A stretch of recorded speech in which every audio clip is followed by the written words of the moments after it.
everybody. Happy Thursday. How are we all doing? How's everybody doing? Drop your hellos. It's Thursday. It's almost the weekend, and Friday is tomorrow. Okay, people? If nothing has given you cause to smile, that should give you cause to smile. It's Friday tomorrow. Even with all of the madness that we're witnessing, it's Friday tomorrow. I actually had to do a mental check that today was Tuesday, my mind. How's everybody doing? Hey, Oluwagbi, good evening to you. How are we doing? How's everybody doing? I hope you're keeping body, soul, and mind together, okay? I know things are a bit cray-cray right now, but we need to hold it together. Okay, people, we've got quite a number of things to talk about. Before I get into the highlights, we are having guests in at 8:30 to talk about Nigeria. You know what I mean? It's to actually talk about the ongoing insecurity crisis. But I don't know if many of you are also aware that there has been let me put this up. There have been like protests.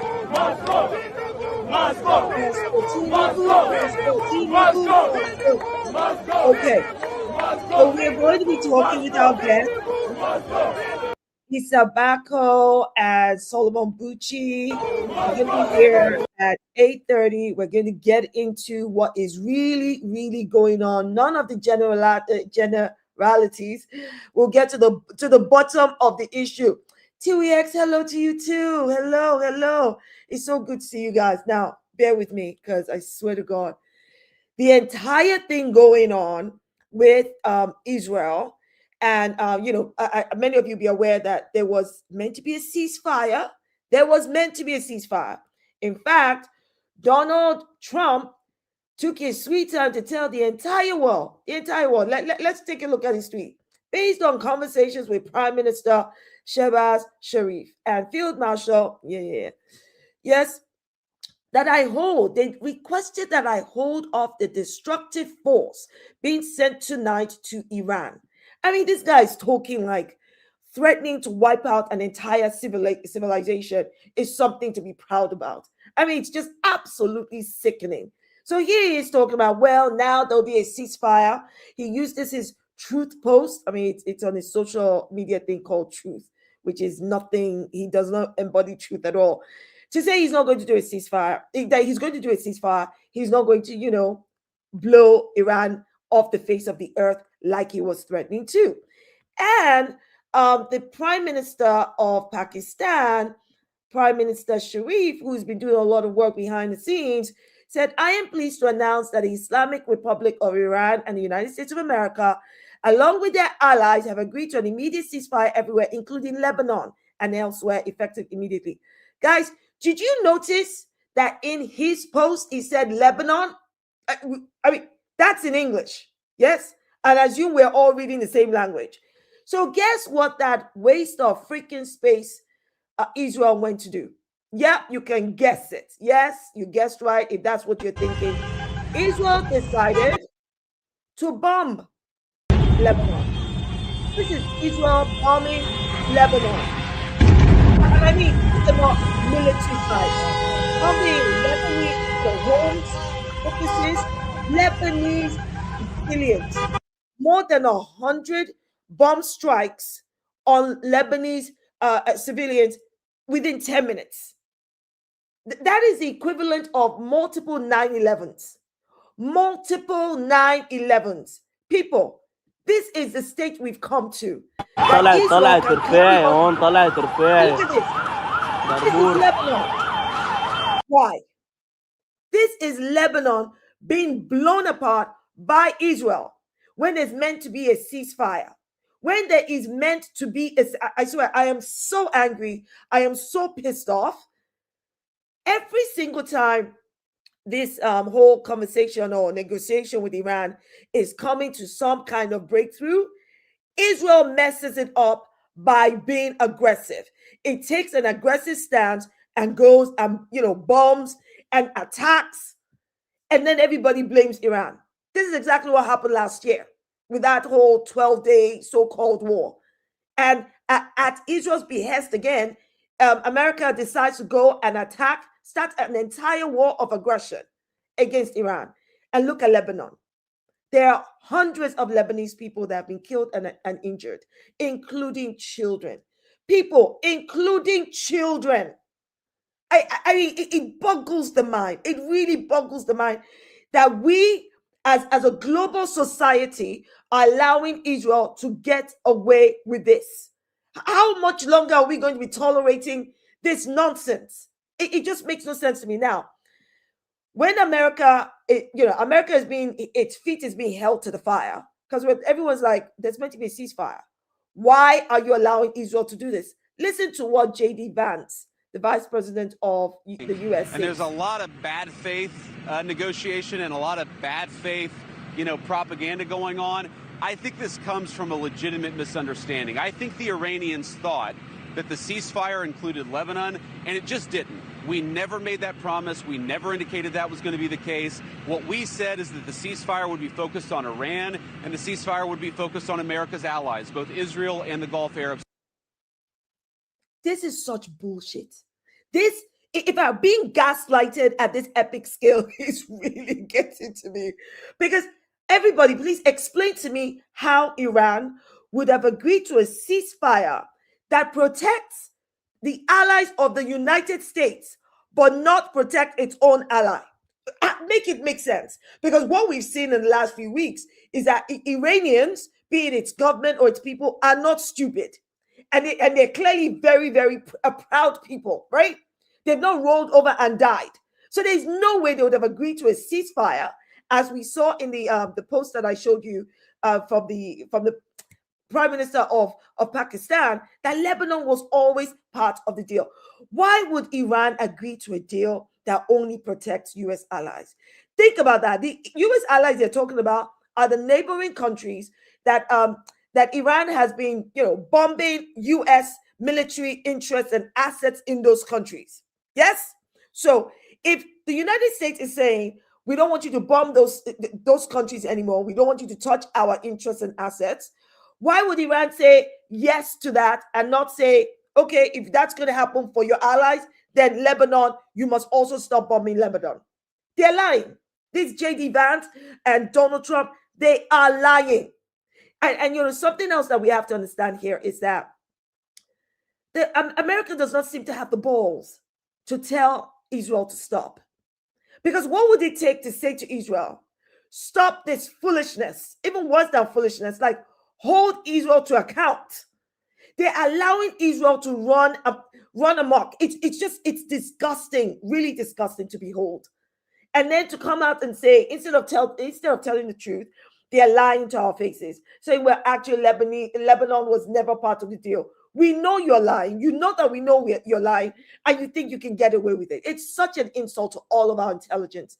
It honestly. Hey, Joel. Joel says the greater Israel agenda. I'm telling you, I totally agree. Totally agree. And it's so disgusting. You don't have to like or endorse the Iranian government. Nobody needs to like them to be able to say, actually, this is a violation. This whole war of aggression is a violation of international law. It's unjustified. It is illegal. It is wrong. You are murdering, not just Lebanese people, you're murdering Iranian civilians. And it's so, so wrong. In fact, let me be honest. I mean, the whole thing is driving me nuts. I'm hoping to God, please, please, we need leaders that can rise up and put an end to this terrorism that the state of Israel is. Israel is terrorizing the entire world. We're all paying the price for what? It makes no sense to me. It just beggars belief. Now, something I wanted to show you guys. Let's see. Let me add it here. This, I think, barriers between Israel and our neighbors. Hold on. So I came across this really informative clip by, what's his name? Wait, I was going to write his name out, but I'll find his name and tell you by the end of this. And I want you to watch it, because what he's saying here is that Netanyahu has been telling us for the longest time that this was his entire plan. And so this clip backs it up. So I want you to quickly watch it. Watch it and see what I mean. It's just for just over about 2 minutes. So let's watch it. Will build a new corridor of peace and prosperity that connects Asia through the UAE, Saudi Arabia, Jordan, Israel, to Europe. This dream of a new Middle East explains everything that's happening right now. This speech was given just a few weeks before October 7th, an attack that Israel knew about and allowed to happen because it gave them an excuse to commit genocide and flatten Gaza. They also knew that starting a war with Iran would cause the closure of the Strait of Hormuz, which would shock the entire world economy. So it's no surprise that now Netanyahu is calling for the construction of oil pipelines that would bypass the Strait of Hormuz entirely. And Gulf countries are actually considering this. And this fits perfectly into Israel's plan, because that would mean that all oil that was once going through the strait is now going to be routed through Israel, making Israel a world superpower because it gives them control of the flow of about 40% of the world's oil. And then from there, the only competition remaining in that region is the Suez Canal, which is controlled by Egypt. But they have a plan for that too, which is the Ben Gurion Canal, which would bypass the need for the Suez Canal entirely and make Israel the hub in West Asia that connects Europe to the rest of the East. And that would basically solidify Israeli and Western control over the entirety of the West Asian region. And right now, the plan for the canal avoids Gaza, but they could save a ton of time and money if they could just build straight through Gaza, which is exactly what the Gaza Board of Peace promises with their new development plans. A board that Netanyahu himself sits on, because their plans for Gaza calls for it to be redeveloped into a special economic zone for big tech and billionaires, where they still control everything that goes in and out, and with the Palestinians being kept in tiny concentration camps. Ultimately, this is their plan to create a new Middle East, one that's completely subservient to the West and Israeli interests, and would make Israel into a global superpower. And this is why pro-Palestine activists have been screaming that the genocide in Gaza does not stop there, because it's working into a much larger plan to cement Israeli and Western control over the entire world. It was never going to stop in Gaza and is always going to come home and affect all of us eventually, and probably a lot sooner than any of us think. So really the only way for regular people like you and me to start resisting this is by using our dollars and using our voices. So that means boycotting, organizing for divestment, and educating our friends and neighbors. If you want more concrete ways to resist, you can check out our Palestine resource list, but whatever it is, do at least one thing today in support of a free Palestine. He is so spot on. And the credit for that video goes to retrospectively. So, you know, when you go retrospectively, but just Ray, R-A-Y, retrospectively. He's on Instagram. And I mean, that tells you everything. Just think about that. This has been part of the plan from day one. The whole war with Iran, bombing Lebanon, all of this Zionist expansionist agenda. And the world is paying the price for it. And I have to say, I think that we have fallen into it. Now, we have voted for people that have allowed this to happen. I did not vote for Keir freaking Starmer. And if I was American, I would never have voted for Donald Trump.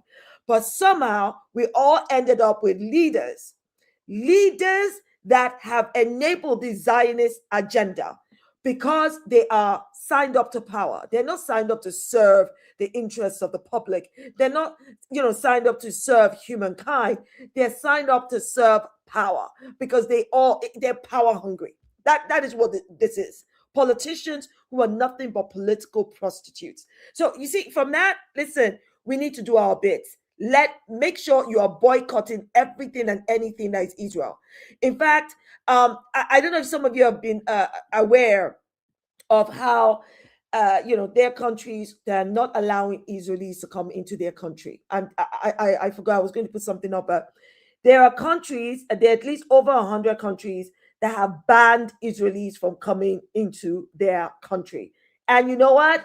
That makes sense to me, because what the hell are Israelis or IDF soldiers going on holidays, on business trips when Palestinians can't? When they can't. And we see so many videos of Israelis behaving badly in other people's countries, like those countries were promised to them 3,000 years ago. Now, I don't know if you guys are aware of this American lady, activist, who got fired. She got fired, right? Because she had she saw some of these IDF soldiers in New York, and she confronted them. In fact, I'd hoped I had that video with me, but it doesn't look like I do right here. Hold on one second. Let me check her. So yeah, she confronted them And believe it or not, she got fired. She got fired for confronting them. Like, what else should you do when you see a bunch of baby killing, land stealing people in your country that have no business being there? And I don't even understand for the life of me why they're being allowed to come in. It makes no sense. Oh, I think this is it. Let me play it. Hold on. Okay. Oh, it's off. Hold on. There's like 4 of them now. There's New York City. There are 3 baby killers sitting right there. Oh my God, their numbers keep multiplying. There's like 4 of them now. There's 4 baby killers. Oh my God. There's 4 baby killers. Baby killers. These guys killed babies in Palestine. Slaughtered babies. Terrorists. Terrorists. Fuck Israel. Fuck Israel. We don't want you here. Terrorists. Disgusting. They're baby killers. They harass people. They are baby killers. You don't know anything about him. Yes, I do. They're fucking Israelis. You need to quit harassing him, okay? Shut the fuck up. Shut the Spider-Man. Baby killers. I mean, it's ridiculous to me that she would get fired. Fired for what? What she did wasn't a crime. I mean, if she had committed a crime, then the police would go after her, right? And I don't understand how, and these men are actually IDF soldiers. I'd seen another video in which they say they're IDF soldiers. And they are IDF soldiers. They're not Israeli, civilians. They are IDF soldiers, which is why she's calling them, baby killers. Why are they in New York? Why are they outside Israel? Why are some of these IDF soldiers, how are they able to come into the United Kingdom or to any other country? Why the hell is anybody letting any IDF soldier into their country? I mean, they are terrorists, but not just by name. They're terrorists by title. They're terrorists by deed, but they're terrorists by word. So what country in their right mind is allowing IDF soldiers to come in? Like I said, I don't think Israelis, like in general, should be given, passes or visas to come into other countries on business or holiday, while Palestinians can't do the same. If Palestinians can't do it, Israelis shouldn't be able to. But more so, IDF soldiers should not be allowed into anyone's country. How are we meant to feel safe with these people around us? How are we meant to feel safe with freaking baby killers walking our streets? If you don't believe me, maybe some of you have seen, other videos of IDF soldiers literally boasting and talking about how many Palestinians they've killed. Watch this. Watch this one. You guys killed children in Lebanon. Is that okay? Hold on. Let me start again. Really? You guys killed children in Lebanon. Is that okay? Yeah, this is okay because in Hamas. What about the children, the babies? The babies is good to kill. Really? In Lebanon? Yes, in Lebanon, in Gaza, in Iran. Really? It's okay to kill babies in Iran? Yes. And okay. in Gaza? Yes. And in Lebanon? Yes. You really believe that? Yes. Really? Have you ever killed any Palestinians? I killed. Have you ever killed any Palestinian children? I killed. How many? Oh my I don't know. You don't keep track? No, but I killed. But you've killed Palestinian children? Yeah. These people are sociopaths. These people are psychopaths. These people are murderers. I mean, did you listen to the way he's being so blasé about murdering children? Hey, I'm saying there's no fixing this. There's no reforming this. You cannot fix this. Is evil. This is just beyond terrorism. This is freaking evil. I mean, Israelis in their majority are bloody terrorists.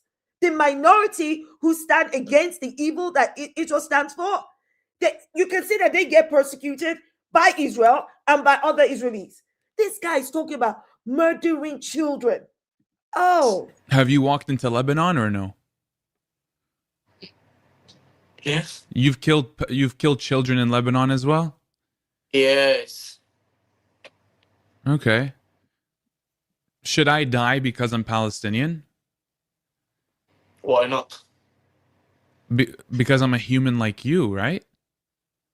Yes. But I should still die? If you Hamas, I'm not you dead. I'm not Hamas. I'm Palestinian. No, you don't dead. I'm not But dead. Hamas And then will dead. and the children Will dead. and the babies, Will dead. 2-year-old babies in Gaza, babies. Yes, will dead. Will he be 18 years old? He will kill me. So you kill him when he's a kid, before he gets Yes. older. Yes, yes. oh my God. Oh, so you will, they're killing babies to stop the babies, Palestinian babies, Lebanese babies. They're killing them to stop them from growing up to exact punishment or exact justice. That's what they're saying. This is psychotic. This is evil. I'm not even looking for any other word. These people are consciously, deliberately satanic. There's no other word for it. They are not God's chosen people. They are the synagogue of freaking Satan. Can you imagine if somebody spoke like that of Jewish people? Can you imagine if somebody spoke like that of Jewish people? Oh, my word. I mean, how? I agree with you, Amina. Amina says, Zionist, psychotic, and monster. I absolutely agree with you, because what the actual hell? True. I agree with you too, Joel. Listening to him makes me so sick to my stomach. I can't believe that in the year of our Lord 2026, people can come out and say without fear that they are murdering babies because they know they will not be held accountable. What the hell kind of world do we live in where monsters like this can walk among us? And then they get this cloak of invisibility. Then they also get this whole religious covering because, oh my God, it's Israel. Oh my God, don't you know the Holocaust this and October 7th that? Bullshit. Oh my goodness. I cannot believe this guy is spouting You off. are on the live? No, I'm in Discord right now with some friends. Oh no. Honestly, I'm done. I'm so, every single time I say I am done, right? I don't even know what I mean anymore when I say I'm done. I swear. Because when I say I'm done, I am done, but then something else happens and makes me even more done. Does that make sense? I'm even more done than I was before because I'm so freaking pissed off. And there is no accountability. You know, I said to you guys before that in the UK, over 2,000 British Jews went to serve in a freaking IDF in its last 2+ years, murdering Palestinians, you know, grazing Palestine to the ground, Gaza to the ground. All of these freaking Zionists acting like bloody Israeli settlers, murdering and committing pogroms of violence. And you know, these people come back to the UK, waltzing among us, going back to work, going to, you know, they go on holidays, they go back to school with no kind of accountability, with nobody pressing them, no police interrogating them. You all remember what they did to Shamima Begum, right?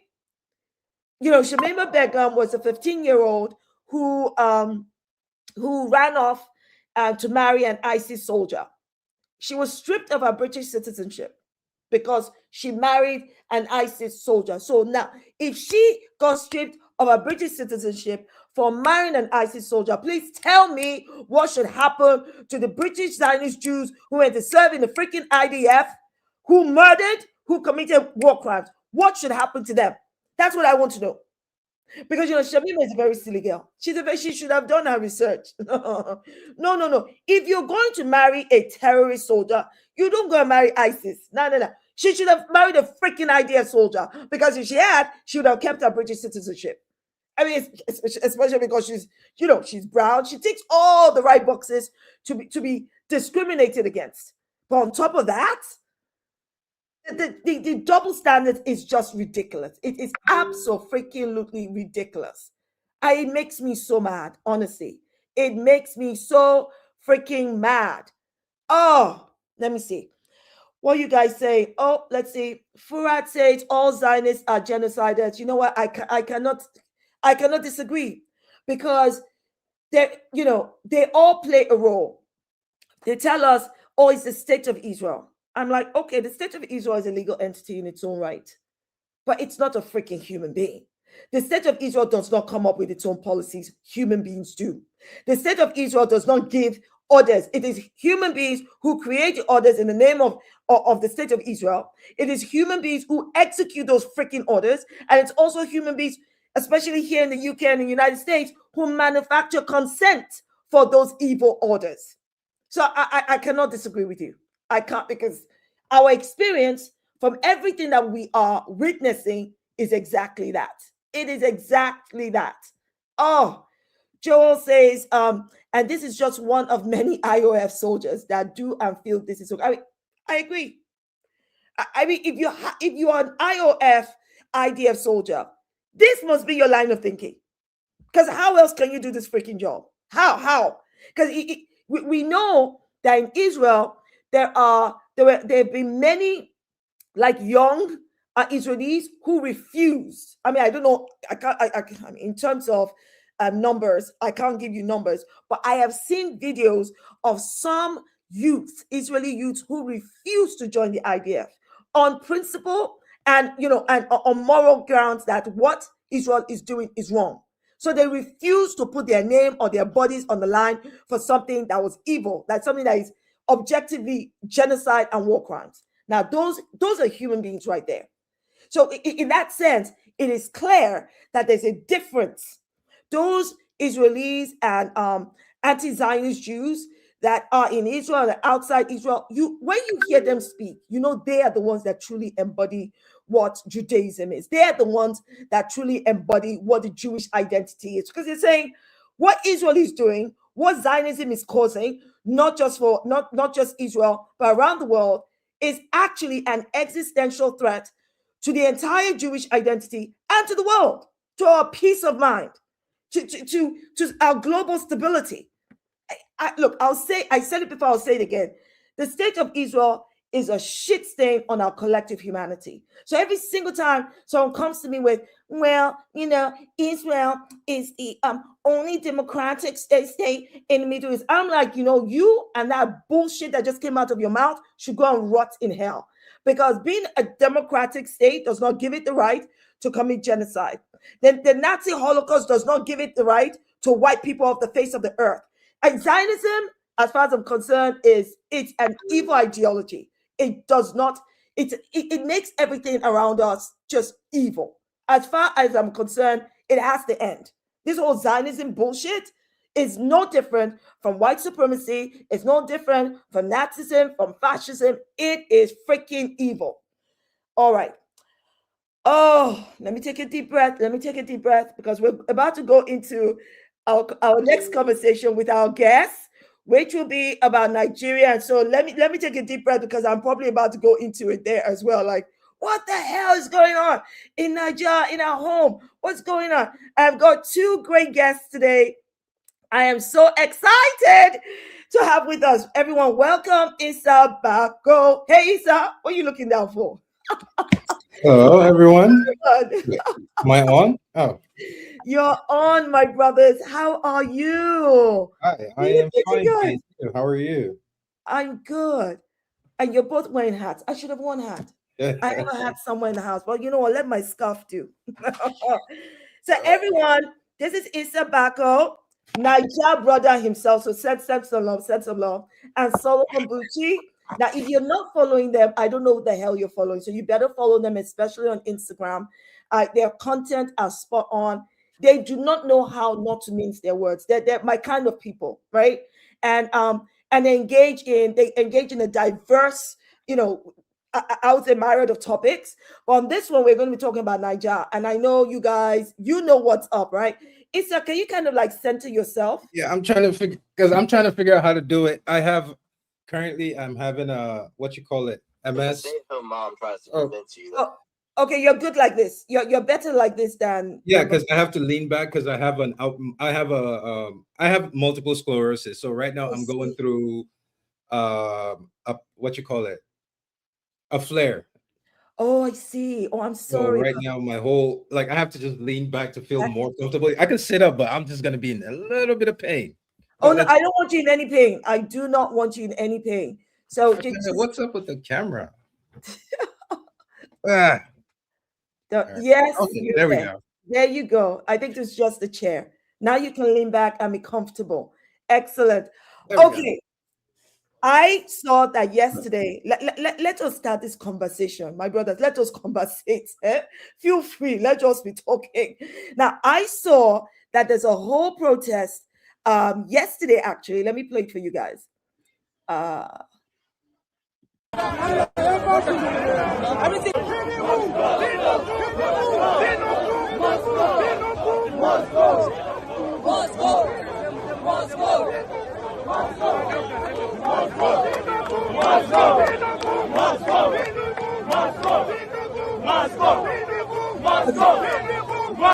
So as fascinating as it is to watch this, right?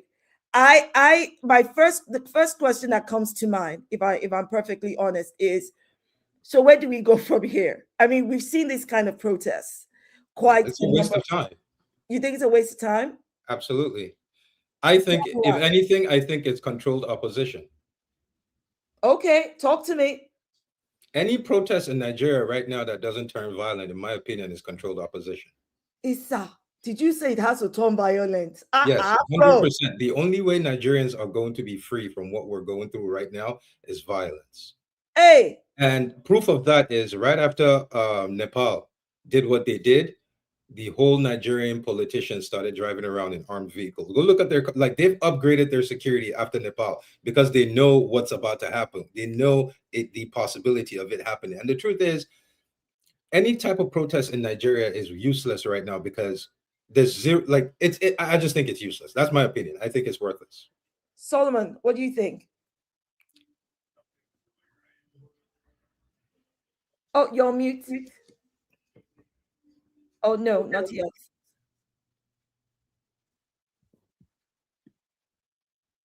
Can you hear me now? Yes. Perfect. Yeah, thank you. So I get Isa's perspective. Honestly, I've said this before. I don't think protests are nice, right?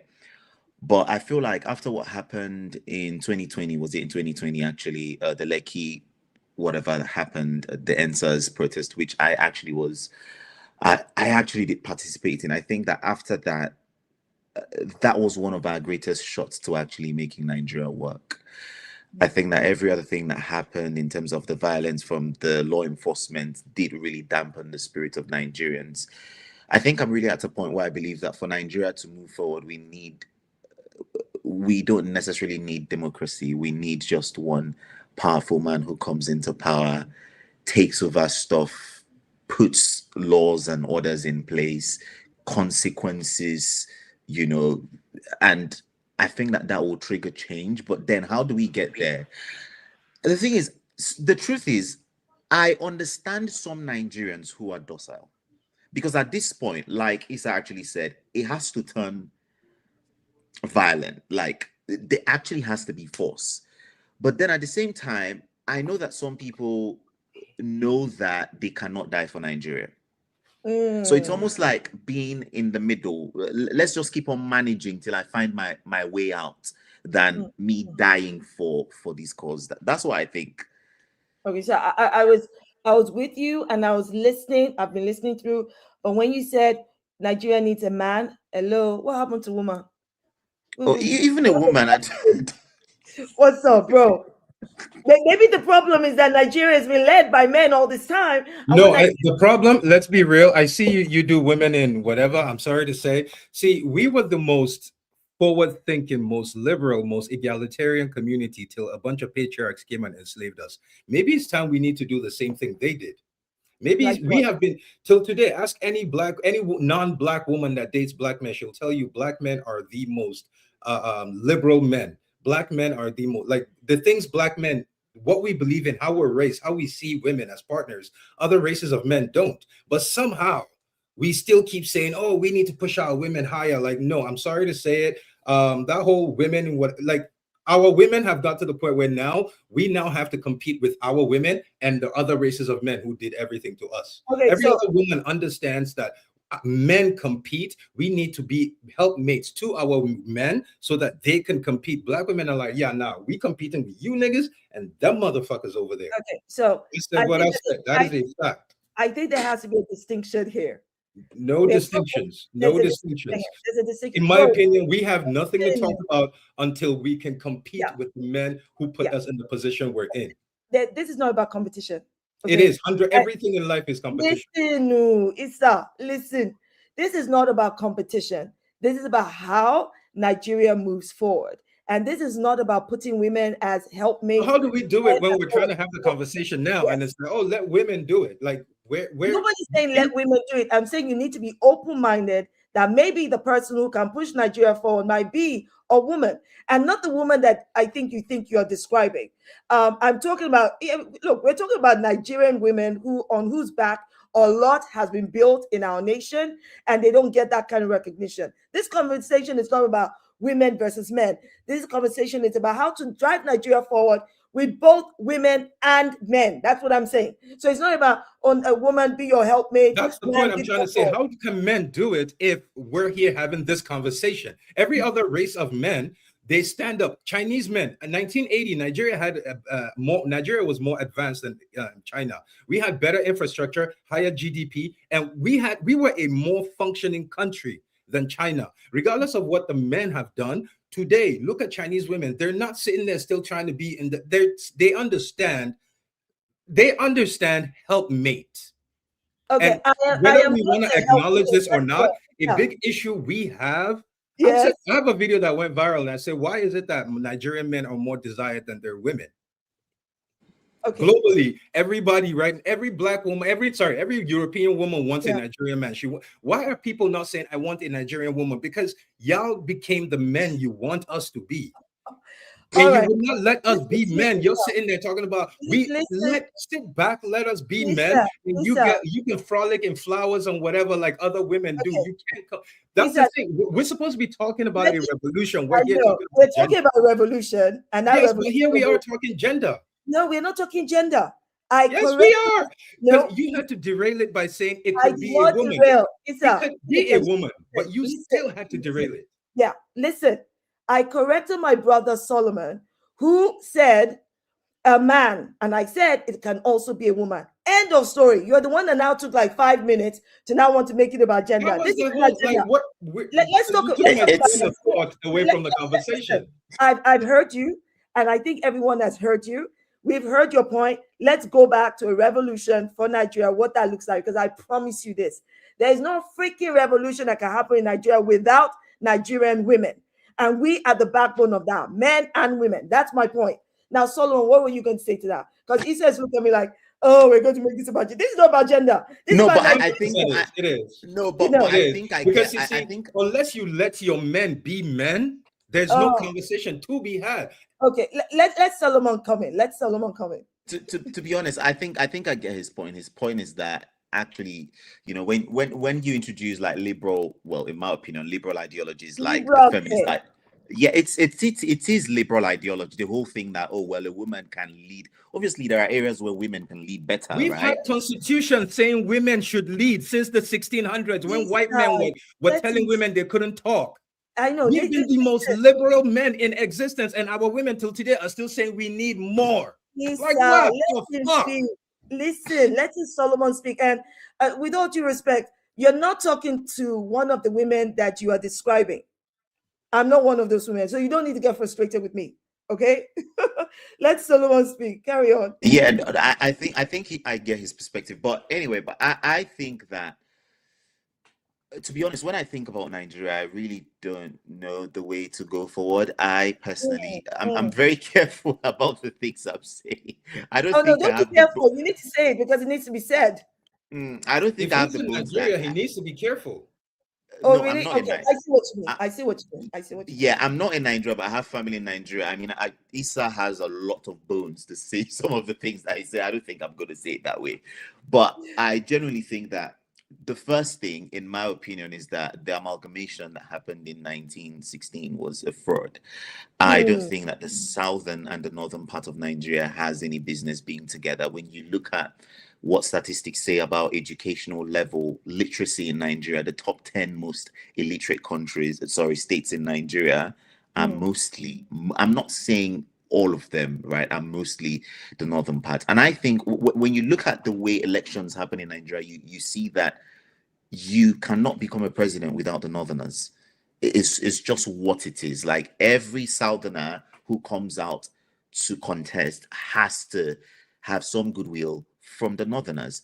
And when that goodwill is in the hands of people who, Nigeria is a poor country, if we're being honest, but then the kind of poverty we see in the north is absolutely crazy, right? That poverty plus religion. And I'm not saying that in the south we don't have a religion problem, right? We do have a religious problem, but I think when you mix them together, it becomes a very big problem where even the elites in the north who are very educated just keep the poor ones poor, right? So I think that that's the first issue we have. Nigeria needs to divide, in my opinion. That's number one. Number two, that's kind of like a Biafra kind of thing. 100%. He's coming in with Biafra mentality because he said Nigeria Hausas are the least educated. The thing is, to him, education is white man's education, because you see, there's something called Ajami. Ajami is the Hausa form of writing that has existed since the 1600s. Go find any random Almajiri and write a statement in Ajami. He will read it to you, but that doesn't matter because it's not in English. It's tradition. He knows how to read in traditional Hausa form of reading and writing. And to the rest of Nigeria, that's uneducated. And see, that's where the problem is how, see, Europe, everybody in this world understands race. Europe is united behind race. For this world, right? We're all the word I'm looking for is every human is tribal. It's a thing. Every human is tribal. You have to find your tribe and pick your tribe to survive. And from the moment we made contact with the Europeans, mind you, they had been in 100-year war before we met them. We have not had 100-year war, but from the moment we made contact with them, they collectively decided the first tribe that we all have is our race. Well, till today, my whole thing is trying to get Black people, Africans, to unite behind race first. And it's impossible to do when you have people saying, we got to split up the North. That's literally the whole plan of Charles de Gaulle. Go look it up.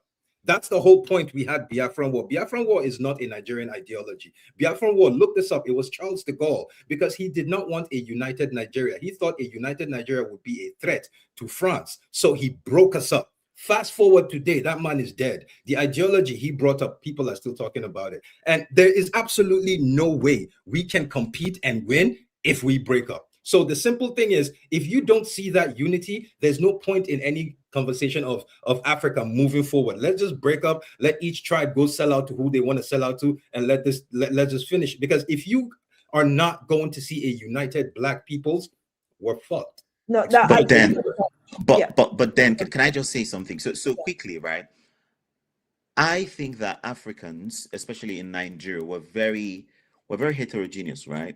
I mean, when you take Europe as an example, or let's say America as an example, the first thing, they all speak English, right? Obviously, the accents might differ in the part of the country or the part of the continent where they stay. But I think that as Nigerians, we are very heterogeneous. How many ethnic groups do we have in Nigeria? Different ideologies. The other day we saw... Yeah. Absolutely. Right now, when I say that we need to divide... Sorry, let me just interject. Was that the way it was in the 70s? 70s. You're not saying pre-1960. No, I'm saying like in the 70s, post-independence, right? Yeah. 1970s Nigeria. Were we united and had a singular goal of advancement, or were we as fractured as we are today? I think that depended on the kind of leadership we had. So if the leadership had the vision of unity, then yes. If it didn't, then no. because it was the leadership that directed how Nigeria would go. And all of the corruption went from top to bottom. So because listen, I see your point, Isa. I see your point that if we can't find the common thread of unity, regardless of our multi-ethnicity, then quite frankly, white supremacy is still winning. I think I understand. Both of you don't live in Nigeria, right? So you both know that wherever you live, being black is the shittiest thing. And now here we are, black. Yes, for everyone in this world, being black is the shittiest thing. Wherever you go, Middle East, South America, Latin America, you'll see Indians, hungry, broke, generational poverty. They'll look at you. At least I'm not black. Like for them, we are the bottom, right? And here we are talking about, oh, because of the language you speak, we like. Do you see how they've gotten to us? It's not. I don't think it's behind race. We are the only people that cannot. And whatever mentality we have today, it was installed, and it can be uninstalled. The same mindset of hatred that we look at. When was the last time you met someone from Rwanda? Ask him what tribe he is. They will never tell you. What tribe are you? I'm Rwanda. What tribe are you? I'm Rwandan. So you're saying this is how Nigeria needs to be, because revolution, I mean, if I listen to what you're saying and I understand what you're saying, Isa, is that revolution actually starts with us breaking the chokehold that of all of the things that white supremacy created that's caused the division. Even that legacy. I'm saying it's too far gone that we cannot break it. One person has to force it. Which is why we need a Mao Zedong. Yeah. And people, when I say we need a Mao Zedong, everybody's like, yeah. But people forget, what reputation did Mao Zedong have in the 80s and 90s? He was seen as one of the most evil, worst mass killers in history. But today, I dare you to go to China and talk shit about Mao Zedong. You getting beat by random people. So, I mean, we need somebody that comes into Nigeria right now, and at least 2 million people have to die. No. 100%. See, if you say no, then Nigeria will never. Okay, Isa, then let me ask you, are you willing to be one of those 2 million? Even if I agree that people will die, who is ready to die for that future of Nigeria you're talking about? Oh, no. It's not. See, this is where you mistake me. It's not. No one is sacrificing themselves. The leader will take out people. For example, if I become Mao Zedong, every single governor, every single person in politics right now is meeting the Lord. Everyone, from president to councilman, every politician in Nigeria. If I take power of Nigeria right now, every single Nigerian that is in politics, every governor, every minister will meet their Lord. And to make things worse, I'm saying this, to make things worse, we're the only group of people who don't have a system of consequences. So the system of consequences that I'm going to make, I'm going to be the most evil man in history. When I say everyone in politics is dying, I mean their wives, their daughters, their sons, and their dogs will follow them. Everyone. No, everyone. Even yes, I said what I said.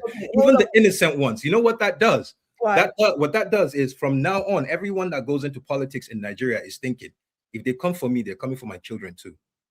Okay, so I get the consequences are needed and accountability for those in power who breach that power, who abuse it, who cause harm, those who have killed, right?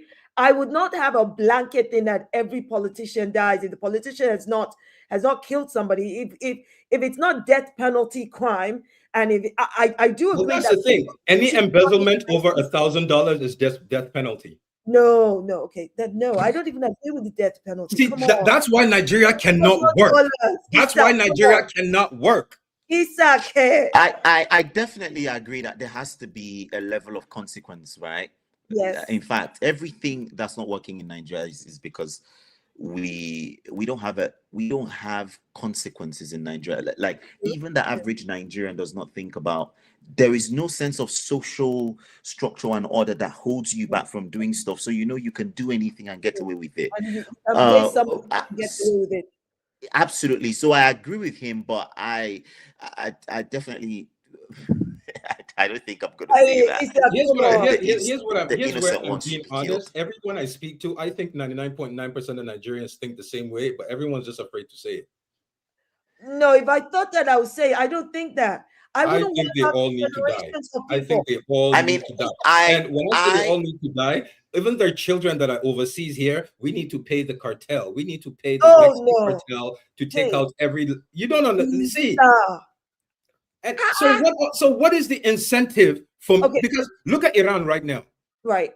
Reza Pahlavi's son is coming back. So if you leave their children, they will come back. Okay, hold up a second. I think we can all on this panel agree that accountability is absolutely necessary. And the strongest accountability, whether that is life imprisonment and depending on the laws of the but to be fair, Dr. Shola, yeah. to be fair, who gets to actually institute this the leaders you're both talking about. You guys are talking about but I mean, coming and drive change. Right? See, right now, here's what I think. Nigerians as a people have been so broken that I don't think they would actually want or start a revolution, right? The closest way we can make it happen is everyone, Nigerians who cares about Nigeria, for the foreseeable future, make all your posts directed at the military and the police. How do you do it? Start uploading the life of an average everyday policeman in the UK, average policeman in Germany, average policeman in Egypt. Show how a single policeman with a single salary can own a house, car, and take care of his family. And then let them know, you're here running, chasing, begging for 20 naira. We want to change, but you are the one stopping us. If army, go after them. Let social media in Nigeria just be the people that have, because we have 50 Traores right now in the army waiting, but they haven't done anything because the entire leadership of the military, like, come on, everybody at this point knows Nigerian army is in cahoots with Boko Haram. Yes, absolutely. We have too many junior officers who have been kicked out of the army for saying something. So at this point, even the junior ones are afraid to do something because they know their seniors are compromised. Ibrahim Traore wasn't a general. He was a mid-level officer, and that's what Nigeria needs. See, my thing is every Nigerian officer, colonel and above, is useless. They have, once you hit colonel, you've officially entered big boy, and big boys are not going to do anything to fuck up what they got going on. But so Nigeria needs a violent, tell me of a revolution that wasn't violent. Tell me of a country right now in the world that is considered first world that did not have a violent revolution. I'll wait. Give me one name. I can't. So somehow y'all think Nigeria is going to be the one country to do it? No, I know. I understand. We need violent revolution. I understand. It's, I don't know. I suppose when it's put in black and white, and when you now started, Isa, Yusuf, when you now started with, we cleared 2 million people, I'm like, I definitely would not want a leader. Yes, because one of the reasons I say that Mao Zedong took out 20 million. There's some people in Nigeria right now. See, there are people in Nigeria right now whose ideologies are so far gone that they cannot be fixed. For example, me, if I got power today, every single imam in Nigeria that has Al-Majiri, I'm sending you to, you're going to get 72 virgins within 24 hours. I'll send you to your Lord. I'm sending you, go get them virgins. They're waiting for you. Why? Because every single imam that has an Al-Majiri has gone to Hajj. They've gone to Saudi Arabia. They've gone to Dubai. They've gone to Qatar. They've seen no Al-Majiri, and then they'll come back to Nigeria and say that system must stay in place. That system is in place with Saudi Arabia and France. This is verified. Saudi Arabia and France are the ones funding it. They're the ones paying these imams. Nigeria, the type of Islam we have in Nigeria is called Wahhabism. Wahhabism is illegal in Saudi Arabia. But Saudi will constantly pick up Nigerian imams, take them to Saudi, teach them Wahhabism, and send them back to us. Because so they're complicit, which is your point. They are complicit in suppressing. Too many people. Every pastor in Nigeria is going to die if I become president. Every single pastor in Nigeria. Well, hold up one second. Every single imam in Nigeria will die. Isa, wait. I said what I said. Okay, so you might not be the next one. So, but I'm hoping that even. I never said I was the next one. I'm just trying to inspire the next one. I hope you don't inspire them to take that route. But I get what you're saying. Now, when you said about Imam Solomon, I know you've talked about Christian religious leaders.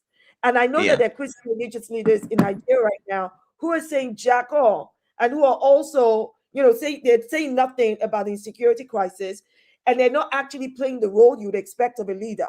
So would you take that same stance? Not necessarily that they should die, but more that they should be held accountable. I definitely think that there are pastors, there are some religious leaders in Nigeria who are complicit in what's happening in Nigeria. I mean, they are friends with these politicians, they donate to their churches, they have relationships off the camera, off the record. And when you look at the way Nigeria is right now, the only thing that works in Nigeria from a structural standpoint is religion. And a lot of people find like a respite in religion. And I think it's only fair. Well, as a Christian, the Bible talks about how speaking against injustice is actually expected of us, right? And when I see some of these pastors who don't speak about, what's happening in the land, it definitely rubs off the wrong way. There are lots of them who actually speak, if we're being on, well, not lots, let's just say some of them who actually speak. Somebody like Bishop Oyedepo has actually spoken. We might have any, what's it called? We might, whatever feeling it is we have about a religion is different, but he has actually spoken multiple times. Somebody like Pastor Paul Enenche has spoken multiple times. He talks about what's happening in Nigeria, calls it out in black and white. But again, like Isa has actually said, I think it's more than just speaking. I appreciate the speaking, but somebody has said something. I've heard someone say that until Nigerian pastors are able to mobilize their members to go out on the streets and actually protest, there might not be change. But then the thing is, I don't see that happening because number one, the way Nigeria is set up, they're going to put out some thugs out there. People are going to die, and the pastors are going to be arrested. And the truth is that nobody wants to be arrested and become a. That's what we're see now. It's smart. Sorry to jump in. When you said people are going to be arrested, I said this earlier. If you're going to do a revolution, you need to break your people into two groups. One group is going to the police barracks and army barracks. Those soldiers that are going to shoot and arrest us, the police that are going to shoot and arrest us, give them a choice. Go back home and defend your families, or stay here and defend the people destroying Nigeria. If you're going to change Nigeria, you want a revolution, you're going after the families of the police officers and the soldiers and the families of the politicians. See, I know it sounds brutal, but the truth is there's two things you can use to control a man. One can be overcome, one cannot. One is fear of death. There comes a point where someone is no longer afraid of death. But once they have children, no one can overcome fear of their children being hurt. No one. And that is how they control us, our African leaders. I've seen the video from the Sierra Leonean First Lady who said, the methods and I'm thinking, these Europeans, are their children immortal? Are their children made of what if they can come after my children? Why can I not go after theirs? I don't know. There's something that was done to us as Africans, generational fear. They put some fear into us that has passed generationally, that when you say something, because the average Nigerian is not afraid to die. The average Nigerian is not afraid of revolution. Every day I get online and I'm seeing Nigerians. The other day was in Kwara State, a bunch of boys chasing each other with cutlass. They're not afraid to die. What we're afraid is we have a system in Nigeria that has been implemented. Our education system, our religious system, everything about Nigeria is a system that creates slavery. Whether you accept it or not. Enslaved mentality. Yes. Because I think the point you're talking about, Isa, when you say the generational fear, I think that generational fear, it intersects with how we are spiritually. So with religion, whether it's traditional Islam or Christianity. We're not spiritual. We're real shit people. Let's be honest. We're not spiritual. There's nothing spiritual about us. We're demonic people that like sex, that we pray to God. Please. There's nothing spiritual about Nigeria. The point I'm trying to make, because even spiritual can be demonic. The point I'm trying to make is that I think that generational fear is rooted in probably our culture, whether that culture is religion or what our, as you say, tribe, the way that we function. I think Nigeria has a culture of subservience. The average Nigerian child from the age 3 is being taught to submit. By that time the child becomes 15, the child is not questioning anybody or anyone. Earlier, when I made a post about me being here, I made a post yesterday and I said, I'll be joining these two tomorrow on YouTube. The fact that I said these two, Nigerians saw that as disrespectful. Why can't you? I just said these two. What did I say that was? But that's the point. That even that, because we have a mindset of subvert. Like my dad was governor of Akwa Ibom, right? And way before that, like I remember when we were in Bunny Camp, Abacha's kids. I was in nursery school. We used to be like my dad is at this point. Everyone knows my dad was Abacha was his godfather. I'm in nursery school, right? There's a fucking Peugeot, green Peugeot with a General Star every day. Mahmoud Sani and Mahmoud and them, they would pick them up, then pick us up. So one thing I started to notice is my whole life I have had grown ass men be submissive to me. Oh Well, God, yeah, what are you talking about? Yeah, but Issa, that's not unique to Nigeria, because even in Britain, that is how they function. They you know, their hierarchical thing makes them, you know, grown ass, you know, what you call butlers, and the rest go, yes, master this, master that. So I think that comes with the hierarchy. It does. No, that's no. But we do it way too much. I actually agree with Isa. Actually, like, yeah, in Britain, yeah, obviously there is the social hierarchy thing, but it's more about not being able to challenge anything, right? Like, I know that even if an Uber driver, a British, you know, Uber driver wants, or white British wants a favor from me, that he's able to actually call me out and just, you know, like basically cuss me out if he wanted to, if he was annoyed. But in Nigeria, even if you are a 17-year-old boy who has money, you'll find 50-year-olds frolicking around you and worshipping you because you know that you're going to drop money or you're going to do something for them. Like it's very normal in Nigeria. So I definitely agree with that. But I think I don't have brutal views like Isa has. Because the views that he has I don't think it will ever happen. That's just the fact. I don't think Nigerians. If you don't think it will ever happen, then understand this: we will spend the next 500 years enslaved. Because right now, the whole world, like, if you notice, everyone, like, everything is being recarved right now. Everything, everything is being recarved right now. And Tinubu's job is to make sure Africa, there's literal CIA documents, multiple that have come out that said the key to controlling Africa is controlling Nigeria. And the truth is, if we Nigerians don't do something, I genuinely believe this from the bottom of my heart, there will come a time when Nigerians, we will start being assaulted by Africans overseas. You're Nigerian, yeah. The same way right now Jews are starting to get it, Nigerians will start to get it, because every African will realize we are the reason their countries are fucked up. Because Nigerians, I mean, it's already happening. It happens in well, I mean, we see some xenophobic, you know, tendencies in South Africa, but even in Ghana. Oh, no, those idiots, they don't count. I bet. Those no, but in Ghana, a lot of Ghanaians have a lot of really unkind things to say about Nigerians. Like, Nigerians came into our country and they've destroyed our country. Our people are not normally like this, but it's Nigerians that's teaching them this. Yeah, Ghana, actually, it's been really bad. A lot of countries, but the thing is, a lot of people have this anger and frustration at Nigeria. Look at the Sahel states right now. We know beyond reasonable doubt they want to go back into the Sahel states. And the whole point of Nigeria was to give them a base to stage to use to go into the Sahel states. I made a video 2 years ago where the president of Niger was speaking. It was a video he did in Hausa, an interview in Hausa, and I watched it, and I my old account that got deleted. I've been looking for that video. I can't find it. He named the town in Borno State. He named a town. It's not like he named a town and said no Nigerian can drive there. That town belongs to the French. There's French military. They're based there. State in Nigeria. Yes, they use bandits. So how can he? They use bandits to kick everyone out of the village, and then now the French occupy the village. It's a staging ground for France to go to Niger.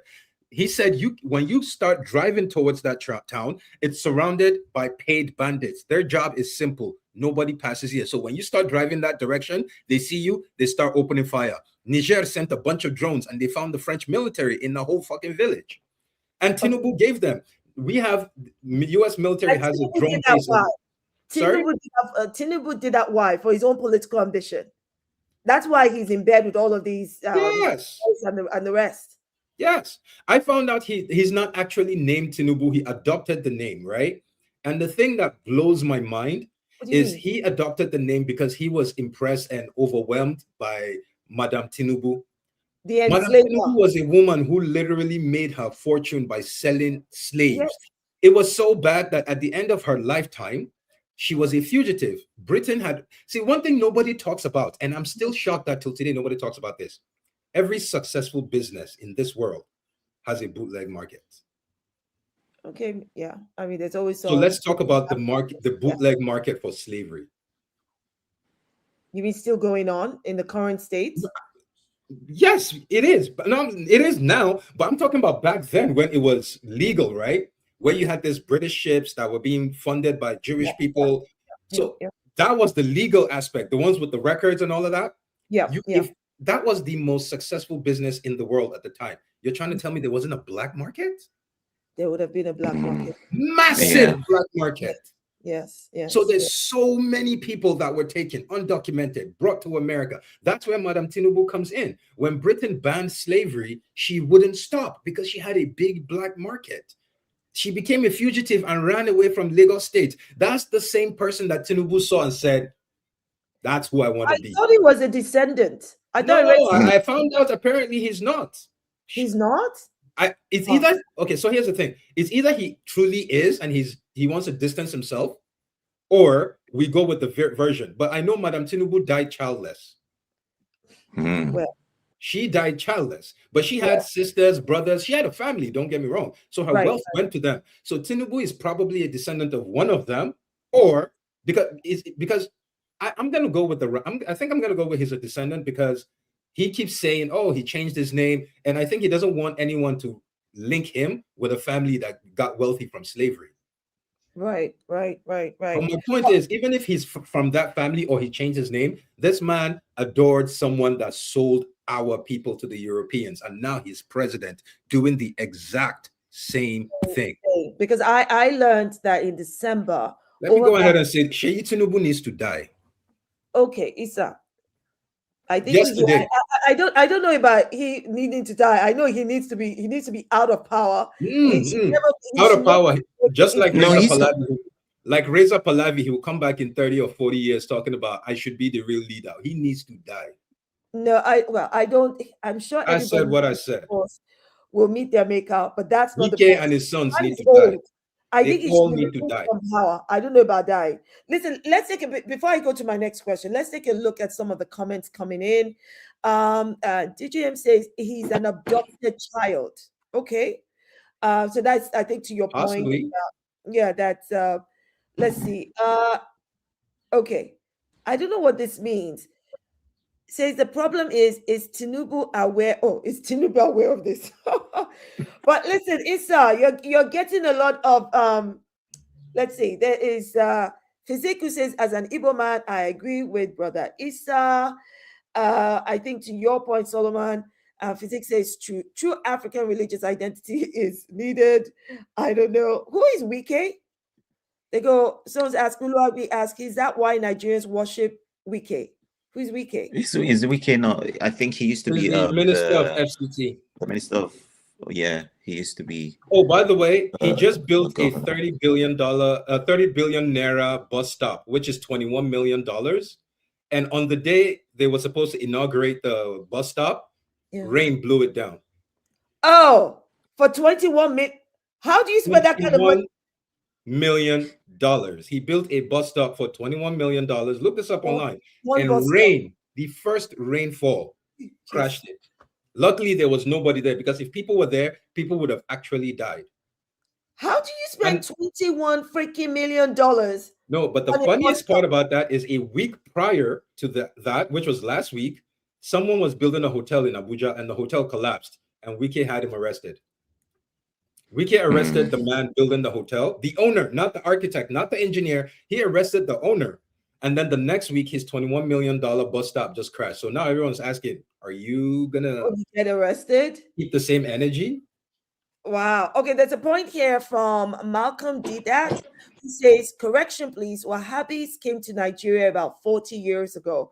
Prior to that, it was pure Islam led by the Sufi.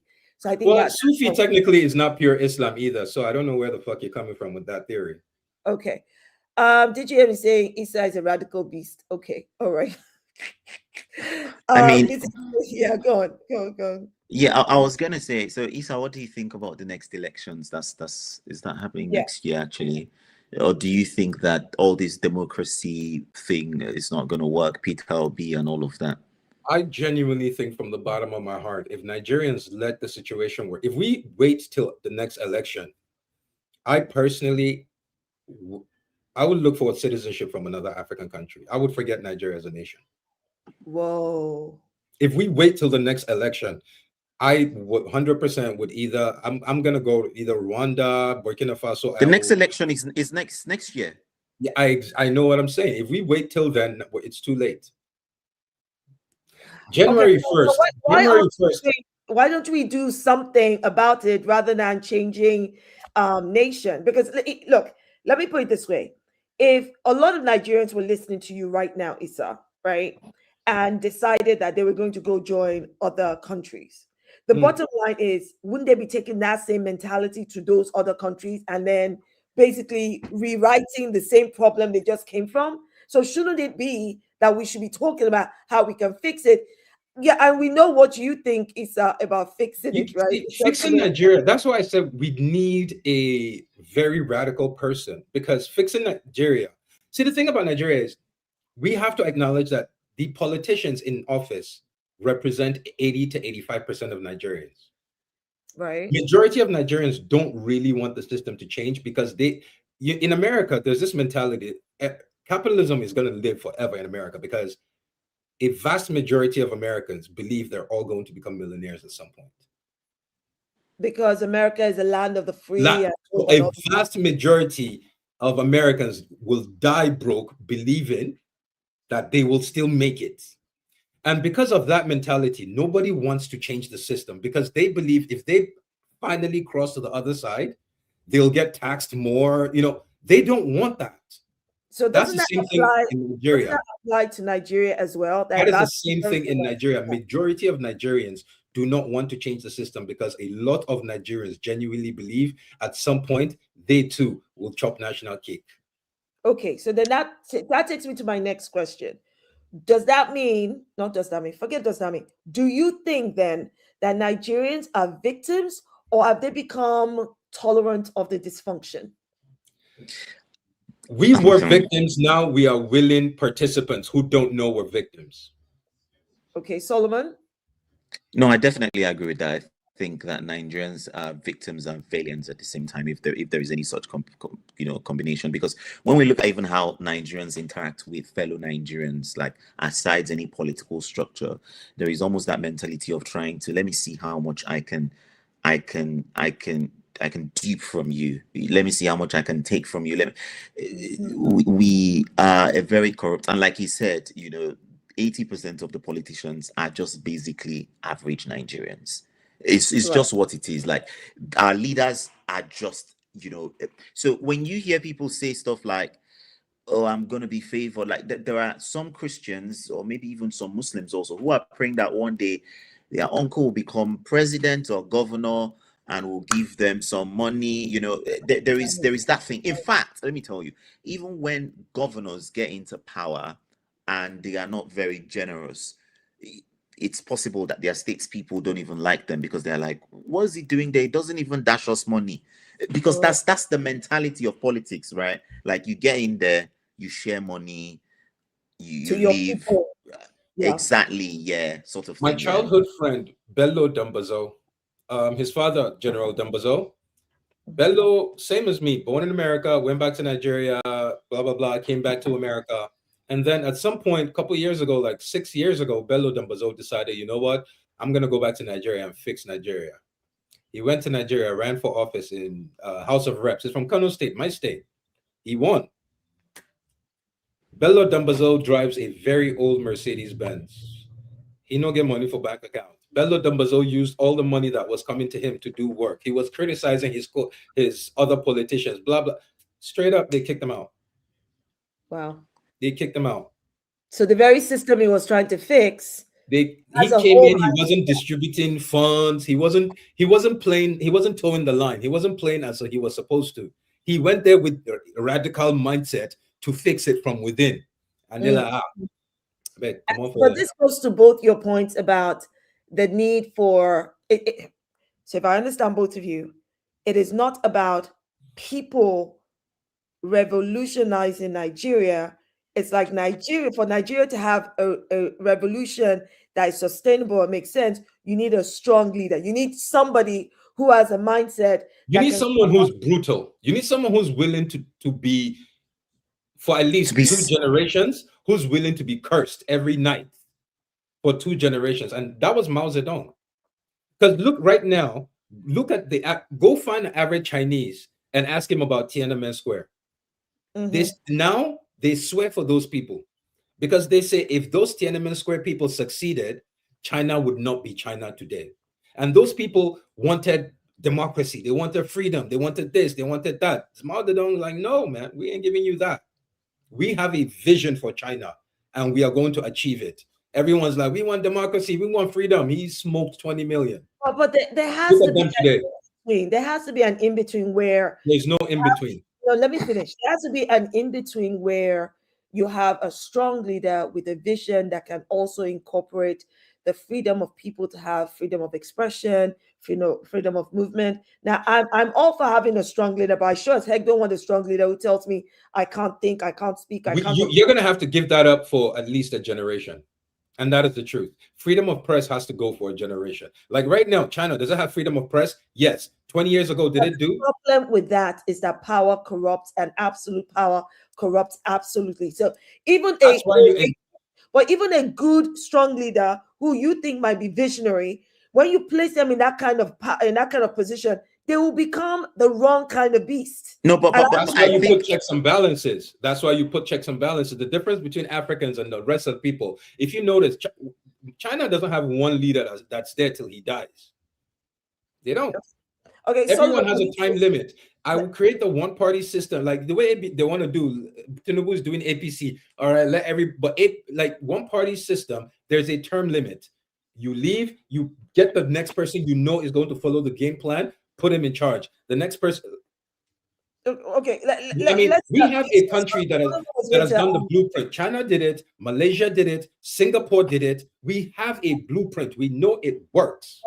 Well, we would need a blueprint that works for Nigeria or our culture. But I understand what you're saying. Solomon, what were you going to add? I think I was going to say that there are pros and cons. And I think that the cons of having a benevolent dictator is way less than the cons that we're experiencing right now in Nigeria. Like, of course, yeah, definitely. Yeah, of course, right now we have some people, we have a lot of people who are in poverty. So a lot of people are also dying. People will also die when you have, a radical person in power. But I think that those deaths will count for something actually more than people who are dying. Look at the praise Abacha is getting today. Look at the praise he's getting today. Abacha. Who's praising Abacha? Who? A lot of people are. Who isn't? Do you know how many people are doing a 180 on that man today? Because because everyone who knew Abacha everyone was watching Abacha through the Western lens. And the first rule of knowing who a good leader is, if the West does not like them, that person is good for his country. Abacha was literally building nukes. Did you know that? No, I did not know that. Abacha was building nuclear weapons for Nigeria. Okay, I did not know that, but I wasn't looking at Abacha through Western. Abacha was a benevolent dictator who I was much younger. Yes, I was looking at him through the lens of what I saw him doing, and I did not like it. Okay, tell me what he has done now, and let's break it down. Tell me one bad thing. Tell me the bad things Abacha has done. No, I hated the fact that he was a military dictator. Now we're saying we need one. I didn't say that. Nigerians are saying it. All Nigerians are saying that. But majority Nigerians are saying it. So the one thing we hated back then, now we're saying that's exactly what we need. What's next? And he was suppressing. He was definitely suppressing the press. No different from, I suppose, a benevolent dictator has to do that. One thing you can never do is you can never let your enemy get a voice in your home, because part of suppressing the press is we know Israel, America, UN, England, all these places, France, they pay top dollar to journalists to push their propaganda. So you're not in my house, not when I have a plan. So what else? Whatever you're gonna call, this man was, no matter how much you dislike Abacha, he had an issue with people coming for his power. But as Nigeria, as a nation, come on. Well, he killed Nigerians. He killed John. I just said people have to die. What do you mean people have to die? Innocent I just said it now. People have to die. And those people, listen, when I say people have to die, I'm sorry to say, but there are some people who need to be alive that will join the masses that will be killed. Unfortunately, it is what it is. But are you ready to be one of those to be killed? It is what it's meant to be. What are you saying? My father is definitely one of those. Right now, you cannot. Nigeria, we don't do primaries, right? We have party chieftains, right? My father is one of the 12 for APC right now. If he doesn't pick you, you don't run for office. The last time I was in Nigeria, change that. We need that. That's part of the problem. And the people who how do you change it? How do you change it? By removing that whole freaking system. We clearly don't remove it. But you can't but the point is that you can't remove the system in a very gentle way. I think that's what he's saying. No, you can't. That at the end of the day, how do you remove them? Do you want to beg? Oh God, please, thank you. When I don't try, then how can I go UK? We won't change Nigeria. No, I know that would. So what is it? I know that. To be honest, that's one of my issues with. One of my concerns with somebody like Peter Obi, right? No matter how much we say that he is equipped to lead Nigeria, at least, to a great level, I just fear about. I think that. Peter Obi to me was Kamala, was the best choice in a bad lineup. I see, but I will lie. I knew nothing about Peter Obi until I saw him trending on X. This was a few years ago. And I thought, who is Obi and who are these obedients? And I started looking into him. I thought, well, if anyone who is galvanizing the youths, right, he might be on the right track. That was the only way that was how I became aware of him. I've been watching him since. Let me not lie. I've been watching him since. I don't think I've seen anything that makes me go, ooh, he's the one. I haven't seen anything. Nothing in his policies, based on his experience, based on his governance, proves that he's the leader that we need. Now, any of my friends that has known me since I was a teenager till today, I have been saying it. The one man Nigeria needed is the one man that has refused to run for office. Who? Donald Duke. Oh, well, yeah. Donald Duke was the man. As soon as Obasanjo left office, if Nigeria had Donald Duke in presidency, today we would have been looking at Rwandans. Look at your dirty country. We would have been talking shit to them. Donald Duke for me, is the best politician Nigeria has had in God knows how long. He came in, I think it was River State, right? He came, Cross River State. This is my plan. It's going to take me 8 years to achieve. If you vote me, I will do it. They voted him. He went in there. Everything he said he was going to do, he did. When he was done, he left. No senator, no nothing. Till today, he refuses to go back to politics. People are like, come back. He's like, no, I just wanted to fix my state. I have done it, and I am good. That is like, if there was a law in Nigeria that could have forced him, I would have said we could have forced him to be president. For real. Well, maybe he knows something. He knows something that the rest of us don't know. He's probably looked at Nigeria the same way you've all analyzed Nigeria and gone, yeah, nah. Yeah, Isa, with the kind of things that you say, not very popular, even though some people think that way. Have you been to Nigeria in recent years? No, I do know a bunch of people at the embassy, and I was told that I'm being picked up the moment I go to Nigeria. Picked up to where? Because of the things videos. I'm sorry, what? Because of the things he says. I've been told someone I know in the embassy here in New York that works at the Nigerian embassy, someone high ranking enough, sent me a text, said, please don't post this online, but I have confirmation. If you ever enter Nigeria, then they wait for you. But isn't your father one of the political chiefs, you said? I know they'll just maybe slap. I know at the end of the day, they really can't do much because of, again, who my dad is at the end of the day. But I'm doing too much because I feel like every day he gets a text, Yakubu, nobody your picking be that. Like, I feel like he goes through that shit every fucking day. But it is what it is. Also, they say in Nigeria, well, it's not to fly to Nigeria and just drive into Nigeria. Hey, good Lord. Do you know how many times I've gone to Niger with my friends back in the day? Wow. But like when I was a teenager, Niger was like more liberal than Nigeria. Like Niger as a nation, it was considered more liberal than Nigeria. So back in the day, my boys and I from Katsina would get in a car, drive to Niger for the weekend. We had all these pretty Nigerian girls. Like, yeah, Niger was pretty. So we saw crossing the border to Nigeria. Like if you live in these border countries, Adamawa State to Cameroon. If you live in Adamawa State, you know how many times people cross every day between Nigeria and Cameroon. They do it so much, people don't even like it's doable. Fly into Nigeria, just drive into Nigeria, be in Kano next thing. Before they find me, I don't come out. I did a road trip from Ghana through Benin Republic and Togo, Lagos, right? And my experience on that trip, Isa Solomon, it's what inspired my doctorate degree.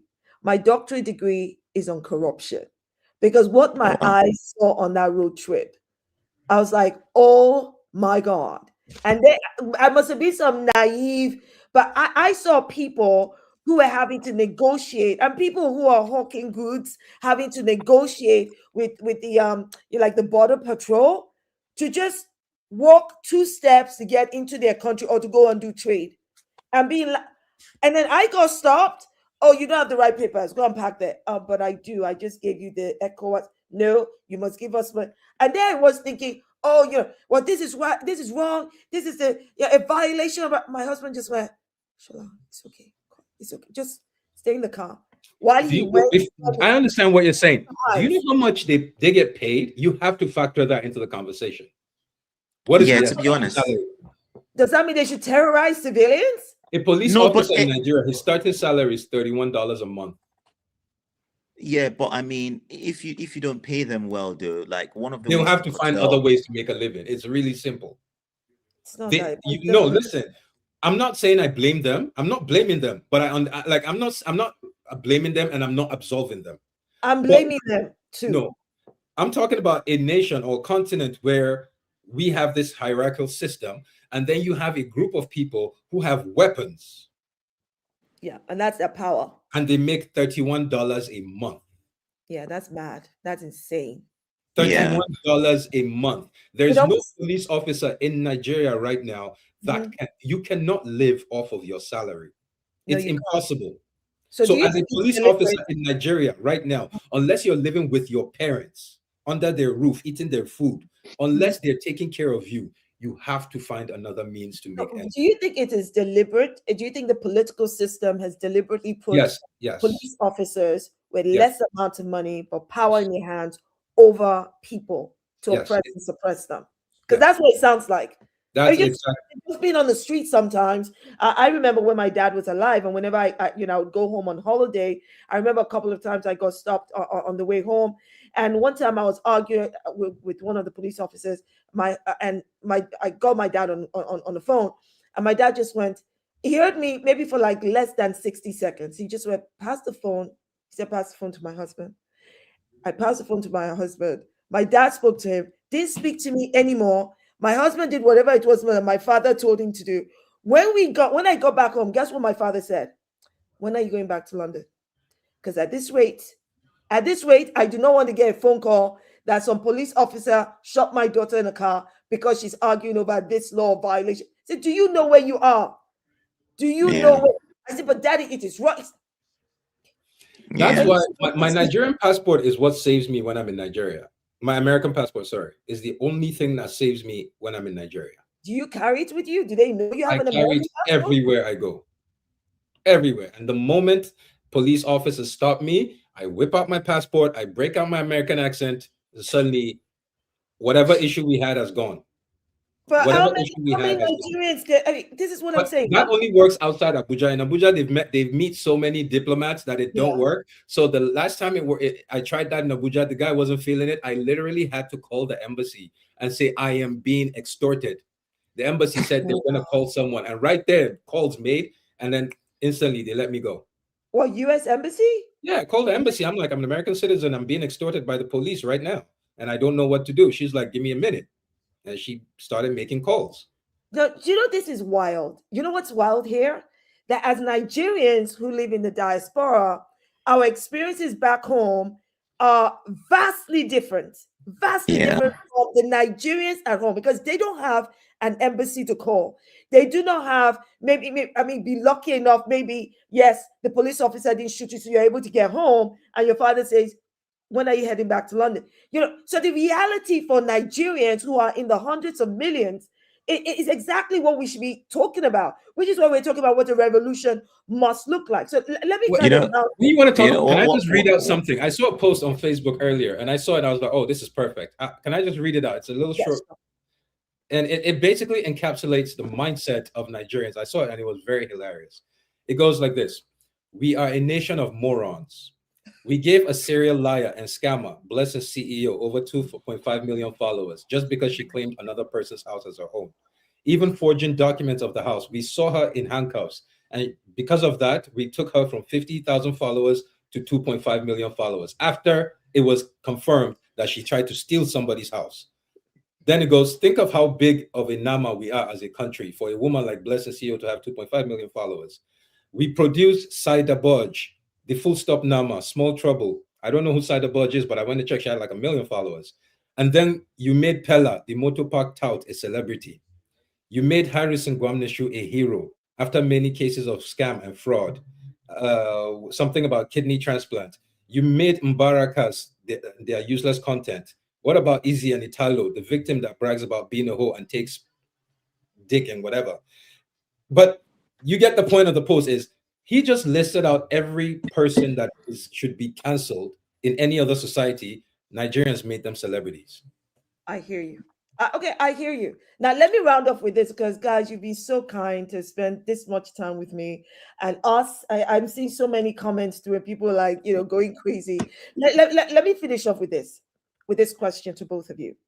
So with everything we've discussed, right? I'm no longer asking you what you think a revolution for Nigeria is.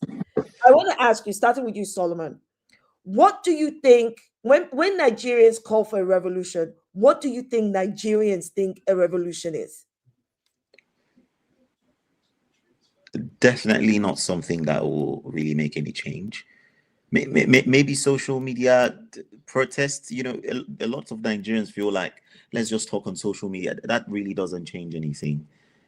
I genuinely don't think that Nigerians know what is really required to change Nigeria, if I'm being honest. And I was actually going to tell you this story before Isa continued. One of the reasons, or one thing that happened that made me say I wasn't going to have my children in Nigeria was actually, I was in Abuja. My brother and I had just met my now wife then, and she was going back to her sister's place. And I was in an Uber, right? And a police van overtakes this Uber, right? They brandished their guns. They were like, "Who are you? Da da da da da da da. How did you get an iPhone? This, blah blah blah. Where are you from? How can you afford this?" They put me and my brother into the car. They put us in the trunk of the car. They were actually wearing police vests, and they drove us around Abuja. They drove us out of Abuja because they kept on telling us not to lift our heads, right? Like not to look out. And they were like, "Oh yeah, so what are we going to give them before they release us, or they're going to kill us?" Like lots of things that happened. Long story short, after 50 minutes of driving us around, and there were police people, because a lot of times when these things happen, people say, "Oh, well, what if it was kidnappers wearing?" These things have happened a lot of times in different cities in Nigeria. So they ended up taking, was it 700,000 naira from me and my brother? And how did they take it? They didn't want to do transfer. They got my card. They asked me for the PIN. I have anxiety issues, and I had my pill and I wanted to take it. The guy was like, "No, you're not going to take any medication here. You want to commit suicide. This. We'll show you today. Blah, blah, blah, blah, blah, blah, blah, blah, blah." Long story short, they took the money from us, drove us into Abuja, dropped us off somewhere, and that night when I called my, well, I didn't tell my dad that morning. I wrote about it. It went viral. The Commissioner of Police, FCT, they called me, we met. They couldn't fish those guys out, right? And a lot of people have died that way. And I remember when I called my dad, and my dad was crackly voice. He was crying, and he was like, I know people that have been killed this way. And I think that was the day I was like, I understand going through this, but I don't want my children to go through this. Maybe because they have iPhones or they look good or whatever it is. And then you're like, how can you afford this? So I think that was the day it clicked in my mind that I could not have children in Nigeria. Now, at this point, I genuinely can give opinion on what can make Nigeria work. I can lend my voice, but if I'm being very honest, I can't give my life for Nigeria. I remember when my brother was very obsessed with joining the military, and my dad used to tell him, no, you cannot join the military. If you want to join the military, go to another country. You are an Igbo man. If you join the military, I mean, my dad has a lot of very interesting views, but then if you join the military, this is going to happen, blah, blah, blah, blah, blah. Look at, they just killed a general. Lots of generals are dying in Nigeria. Nobody even knows their name. It's like, people just die. Like, not just people. I'm talking about the highest ranks, like in the army. These guys are dying. I mean, if it was in a reasonable country, these are things that will raise serious security concerns, and people are dying. So my dad was like, no, you can't join the military. You're just going to die as a chicken. I know people whose parents used to be in the military. They're fighting for their pension. They're fighting for their benefits. They don't get to receive it. So when you look at the whole system, there are people who are privileged to live, but then not everybody can live.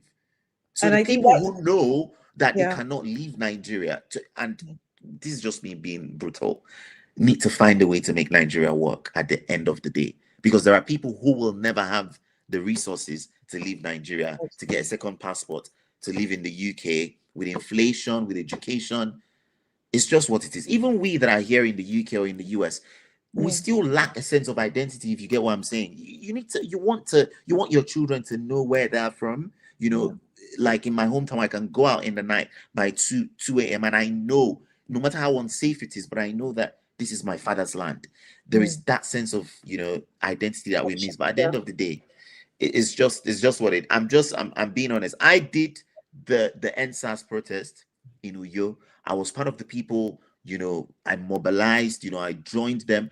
I did a lot. But after the NSAS, actually, my morale went down. And then when I have conversations with Nigerians moving to the UK, and I started having conversations with Nigerians in Nigeria, nobody will hate you more than a Nigerian in Nigeria that's living in poverty, that's struggling, and you are saying this is how Nigeria can get better. It's almost like this Stockholm syndrome. When you tell them what can make the country better, they feel like you are trying to flex your privilege. So at the end of the day, I don't know how the country is going to work without the participation of people who are on ground in the country.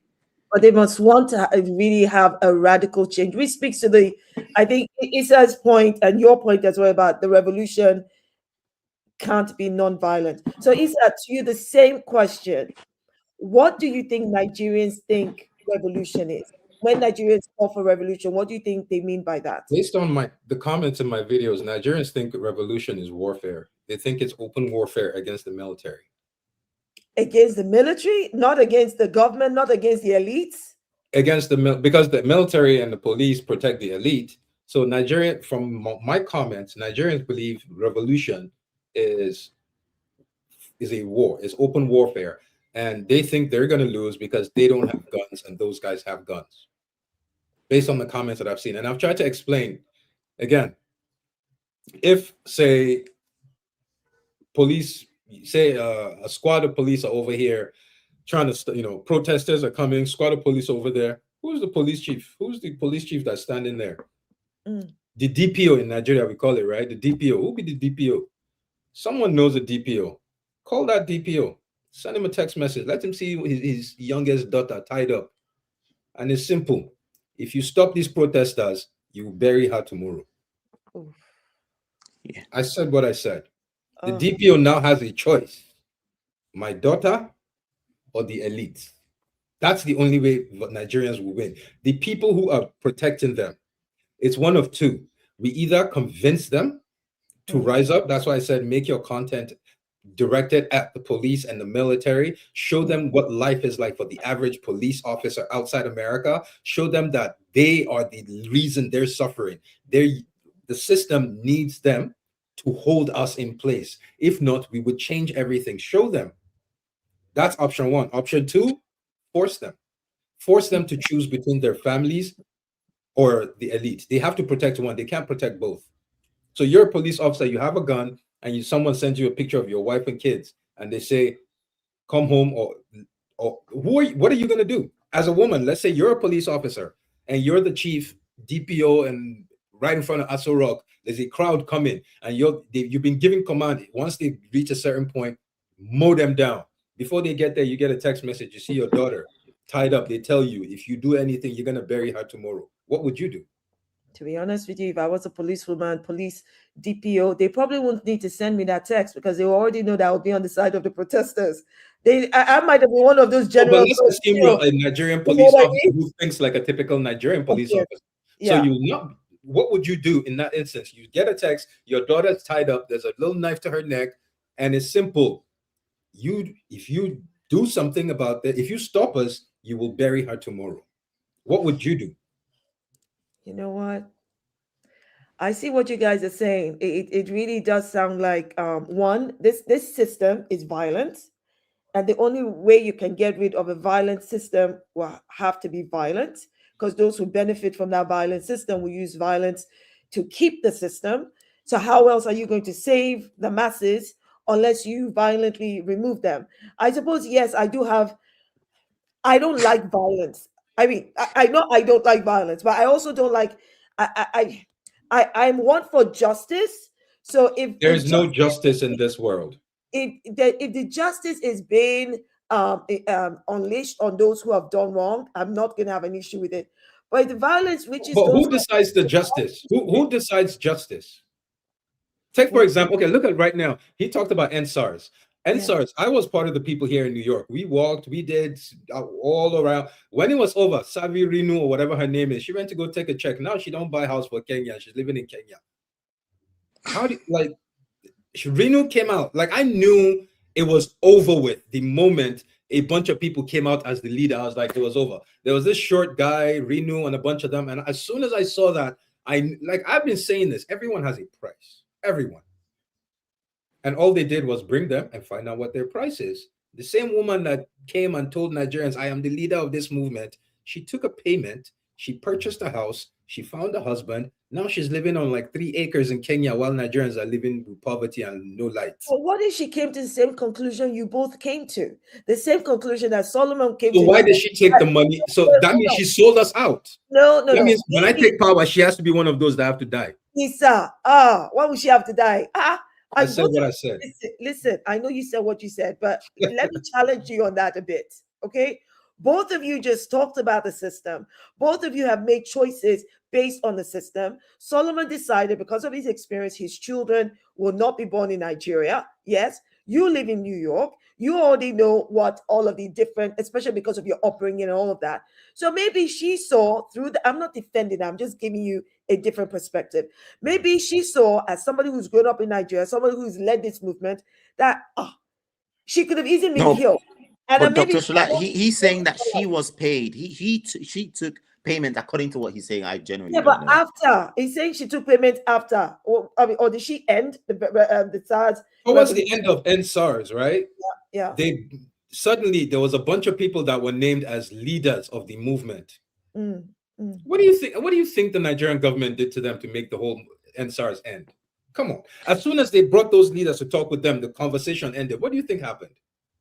To be honest, I think that Nigeria needs a revolution without leaders.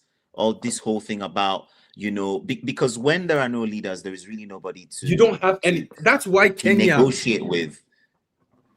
We haven't even talked about the finance bill in Kenya. The finance bill in Kenya, IMF went to go get a loan, and the payback. So Africans are the only people who don't get what's the word I'm looking for? When we get an IMF loan, every other country has to tell the IMF what it did with the money. I can't remember the word I'm looking for, but you have to show the IMF what you did with the 20 billion that you give them. African countries are the only countries that get a loan without that little thing because they know the leaders of the African nations will embezzle the money, and now the rest of the nation has to pay. So Ruto and IMF now came up with this idea that if they're to pay off the IMF loan, they're going to be raising taxes slowly. And if you cannot afford to pay the taxes, your land will be taken and sold to repay the taxes. So Mau Mau revolution was literally about the land. I remember I made a video. Again, I've said this. I don't think I'm the people that made it, but I know I played a big part because the day before the fight started, I made a video and I said, Kenyans, your ancestors, Mau Mau, this is what they did, this is what they died for. What are you willing to do for the land they died for? The video had 500,000 views. The next day, you know, I know I'm not the only one. I know a bunch of people made videos, but one of the reasons why that revolution was so successful, right, there wasn't a singular leader. Right. So there wasn't somebody they could go pay. There was no one to talk to. No one. There wasn't all the youth were just out on the street with one mission. This finance bill has to go. And by the way, the finance bill that Kenyans revolted over, Nigeria adopted it January 1st. Oh, Jesus, give me strength. That Tinubu is such a freaking waste of space. Because even in April 1st, today is April 9th, April 1st, Nigeria handed over our healthcare to the United States. But that was December. He signed the agreement in December. He signed it in December, but it went into effect April 1st. I mean, I was so mad when I read that. That basically so now France is in charge of our taxes. America is in charge of our health. The terms actually read that America will monitor the Nigeria's health to America's best interest. To America's first. I mean, how do you see America first and you're not going, oh my goodness? That means white supremacy all over. And they've said it, Nigeria's numbers are too many. When you look at the global population index from 2020 till 2025, only Africans are the only ones having enough children to sustain their population, specifically West Africans. And the white people have said that's a problem because in the next generation or two, we're going to be the majority, they're going to be the minority, and they cannot envision a world where we're the majority with everything they've done to us. They cannot let that happen. So what has eventually happened, Tinubu has given them our healthcare, and now they will come and they will sterilize us. So we're not going to die instantly. You will live out your life, but you will not be able to have children. Our numbers are going to start going down. And to make the matters worse, that deal is in line with the Nigerian Christian Association. So they're going to be going to churches with pastors to sterilize our people. While church pastors are going Holy Ghost fire. An imam came online to say that Tinubu gave them 400 billion.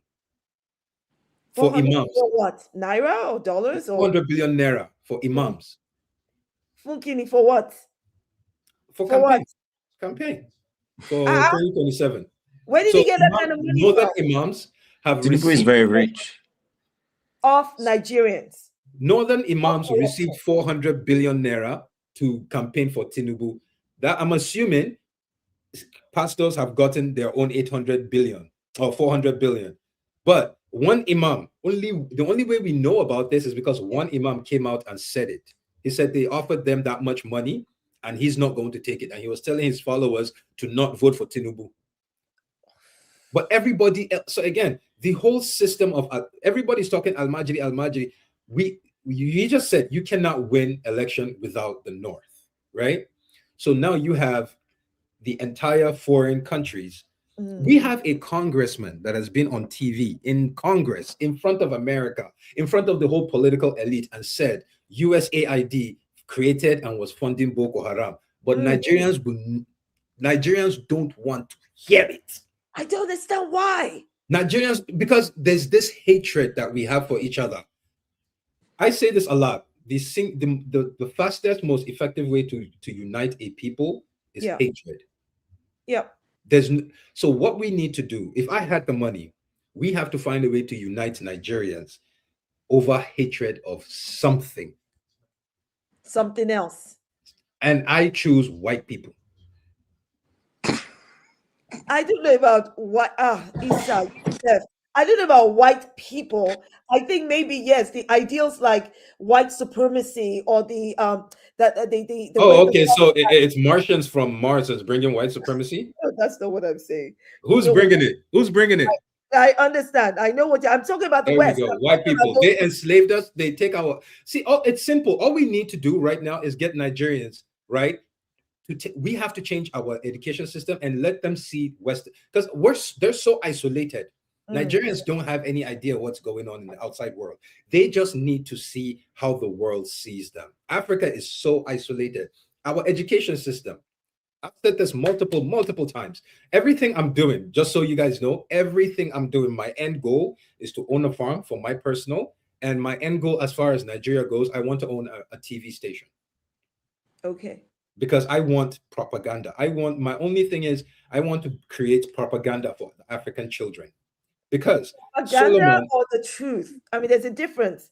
It's either you're teaching them the truth or you're telling them lies through propaganda. The truth is still propaganda. The truth can be propaganda. The truth is still propaganda. See, here's the thing. Every black person in the world, from the moment your child is old enough to comprehend, you hand their brain away to the enemy. Tell me a children's show we have right now for black children. That won't. Yeah. In fact, there's a comment here by Ian who says it won't work, Isa. Nigerians love whites more than themselves because they've been propagandized to love the whites. That's why we do the propaganda to make them that way, or that way of life is better. It's simple propaganda. If I took over Nigeria right now, one of the first things I'm doing, every Nigerian that's a movie director, I'm bringing them to Nigeria. You will have access to the entire. Go create slave movies, but show it the way they did us. Like Nigerian movies for the next 10 years is nothing but how white people treat us. Simple. Okay, so telling the truth, I think that our storytelling. But that is propaganda because there is an intention. The intent is to change the mind of a group of people. But Isa, it can't. That's not propaganda. Telling the truth about our history, showing and educating generations about who we were. I'm not telling the truth to tell the truth. I'm mixing the truth to make them hate. Okay, so I don't want them to. Okay, so I don't think it should be about hate. I think why. So that's the greatest question. Why? Why does everybody get to hate us? And we don't. Maybe you ask me, because let me answer. Yeah, no. Why does everybody hate us, but we don't get to hate back? No. I didn't say we don't get to hate. I want us empowered. And it is good for us to know what has been done to us and what is still being done to us, so that people don't think, oh, it just happened in the past. All right?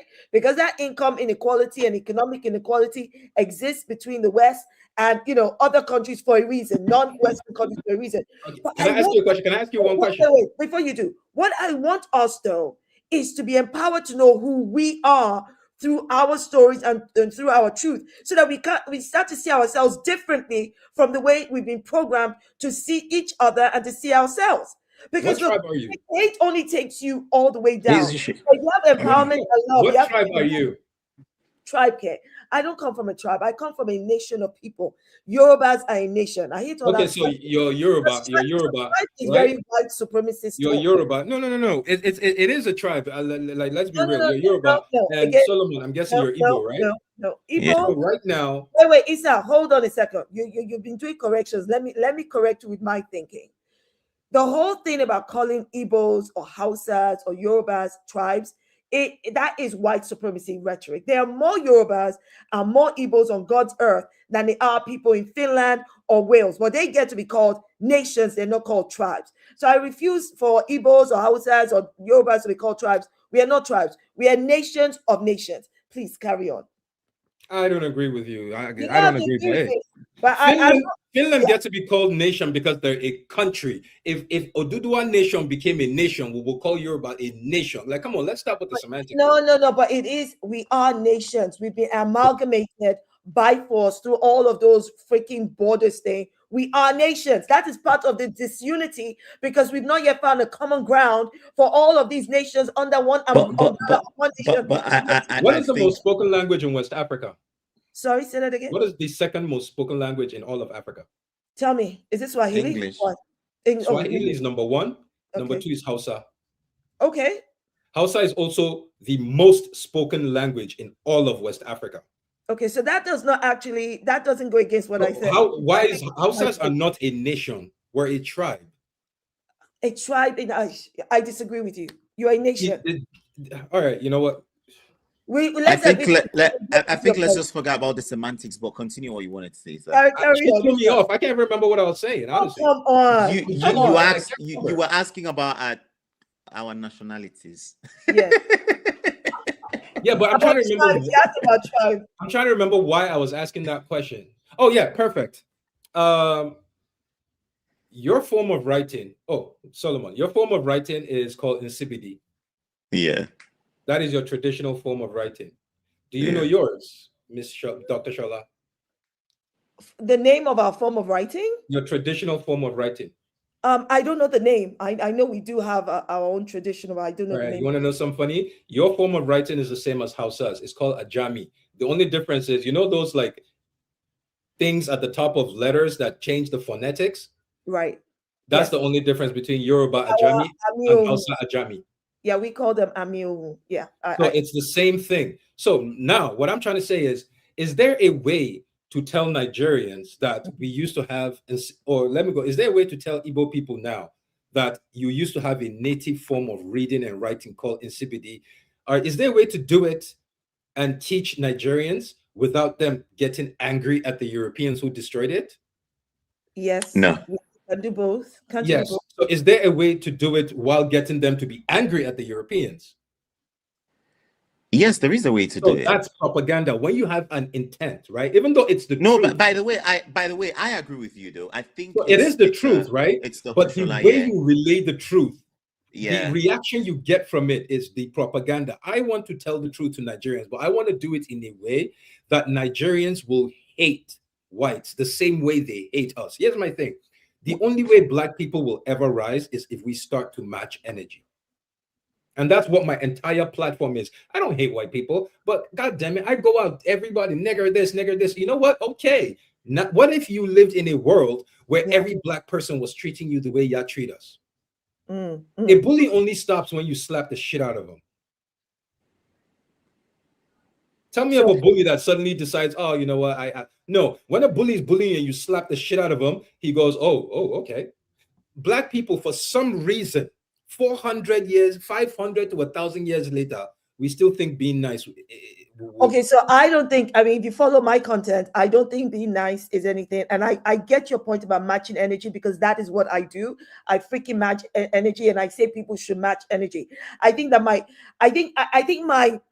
what's the word I'm looking for? I think my slight pushback, because I'm all for educating us and our generations about what has been done to us and what is still being done to us and how we should fight back at it.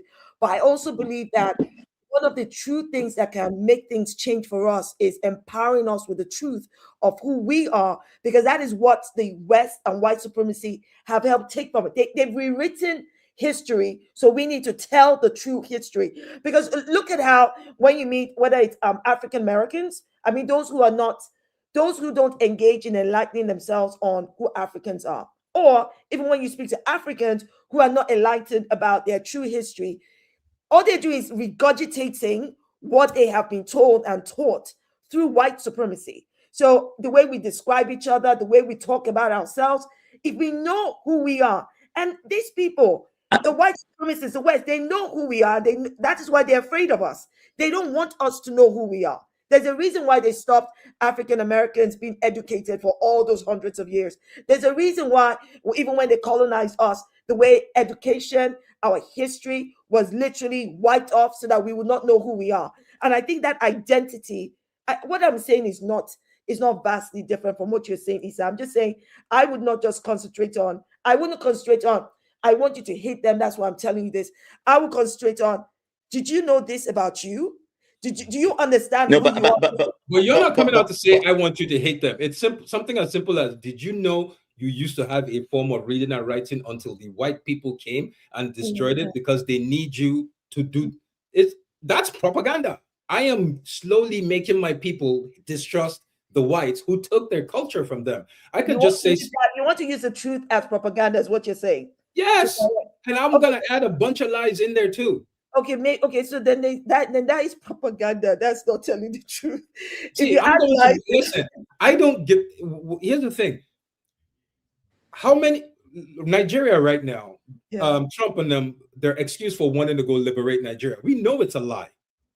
It's so why are we okay, if they're lying, why do they get to lie and we get to stick with the truth? No, if they're lying, let's lie back. But Isa, the truth is enough. No, it's not. Wild. If the truth was enough, we wouldn't be having this conversation. A congressman has come out, has said we created the problem. Yes, but and Nigerians are not buying it. It's not enough because the propaganda of hatred and division between us. Okay, so how many Nigerians, Solomon? How many Nigerians? I mean, given what Issa said, because I agree with you, Issa, on the point that because I'm like, tell the truth. The truth is enough to get us going.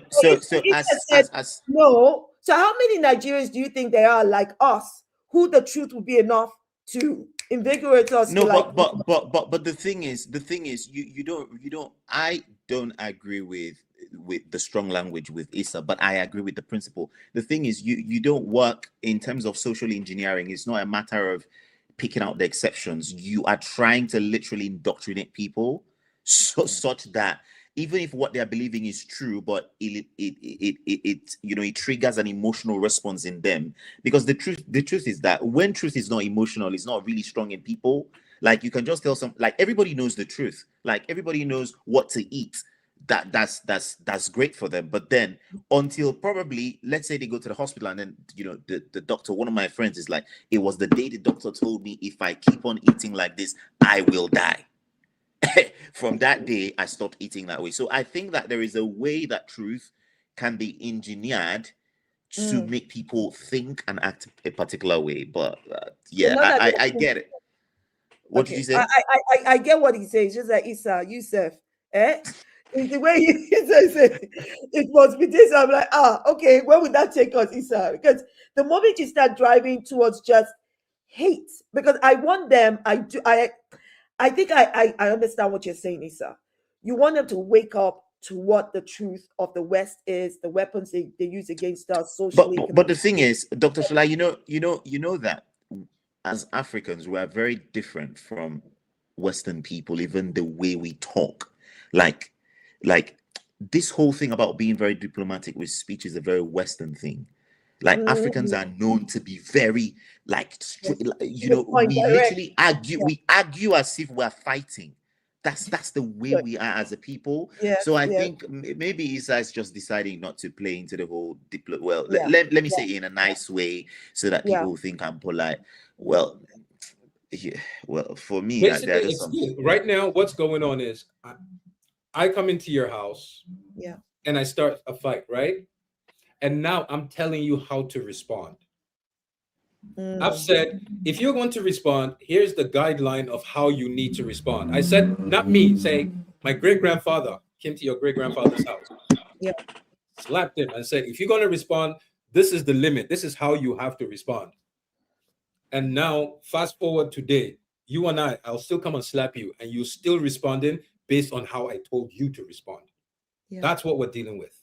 The response is not how we want to, it's how they told us to.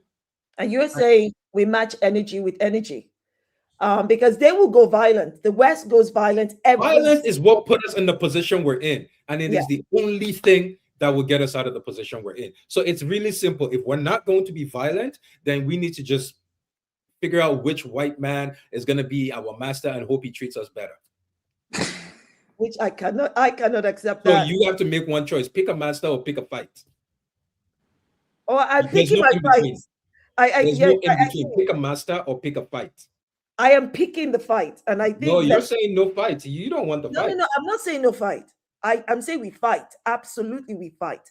But I suppose, you know what?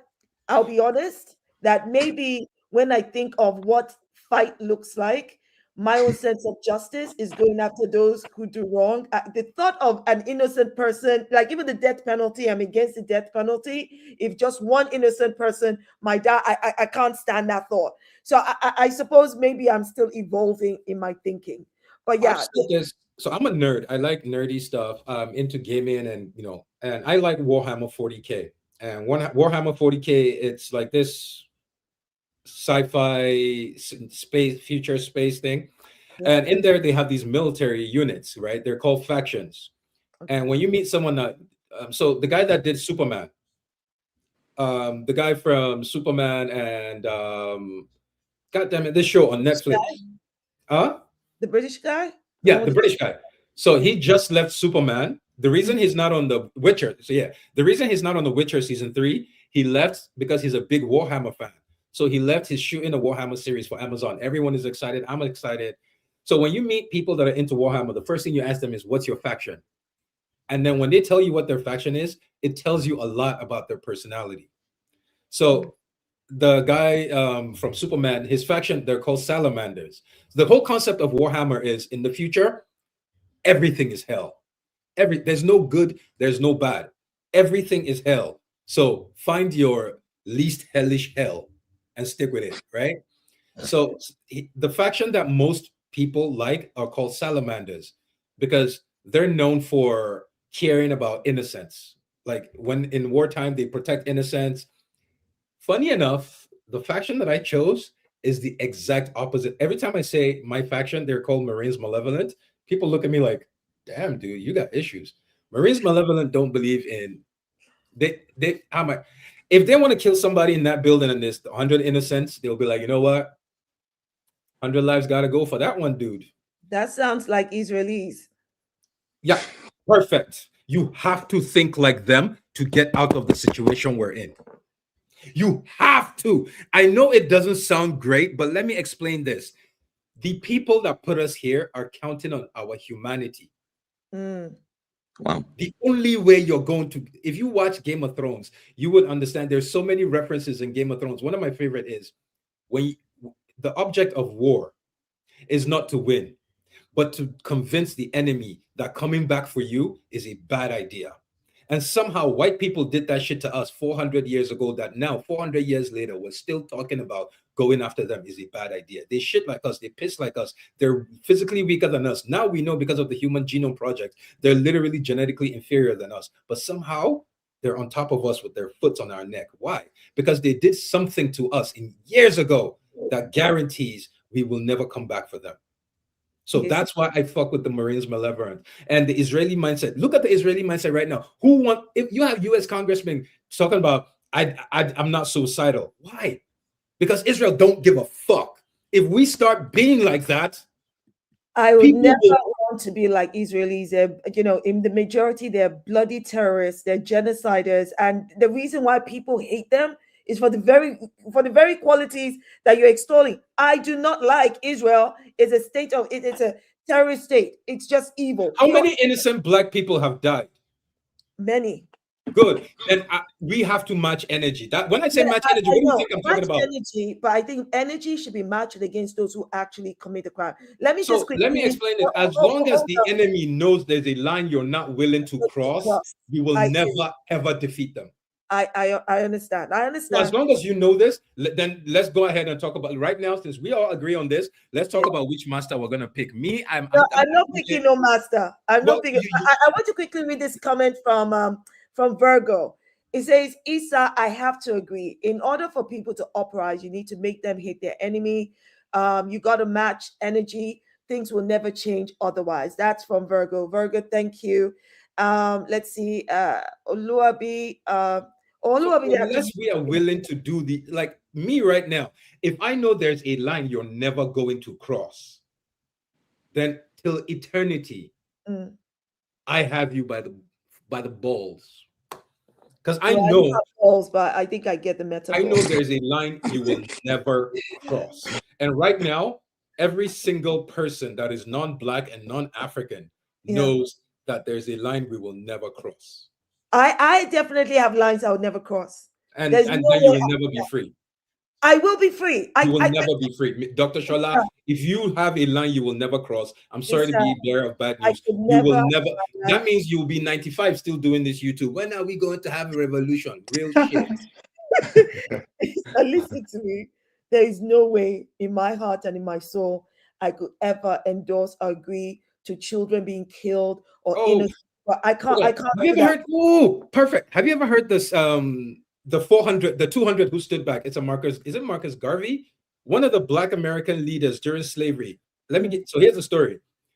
A bunch of slaves decided they wanted to free themselves, right? They wanted to free themselves and they wanted to get out of slavery. So they got a leader. There was 1,001, specifically 1,001. So the leader had them stand in a line, in a formation, like a military formation. And he's standing and he's looking at them and he's yelling, "Who's ready to get their freedom?" You know, he's hyping them. Everyone, yeah. He's like, if you're ready to get your freedom, take two steps forward. If you're not, take 2 steps backwards. Everybody took 2 steps forward. It was like, yeah. He goes, if you're ready to do whatever it takes for your freedom, take 2 steps forward. If you're not, take 2 steps backwards. Everybody took 2 steps forward. Everybody like, yeah.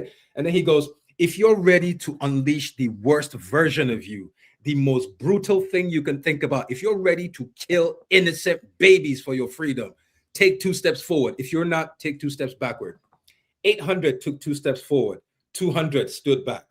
He now looked at the 800. He said, if you want to be free, we have to start by killing that 200. Because once they realize that there's a group of us who have a line they will never cross, they will use those people to stop us. So this is a mentality that has been, go look at it. This is something that is since the time of slavery. That means the only way you're going to get out is to look at the Native Americans. Like there's more than enough example.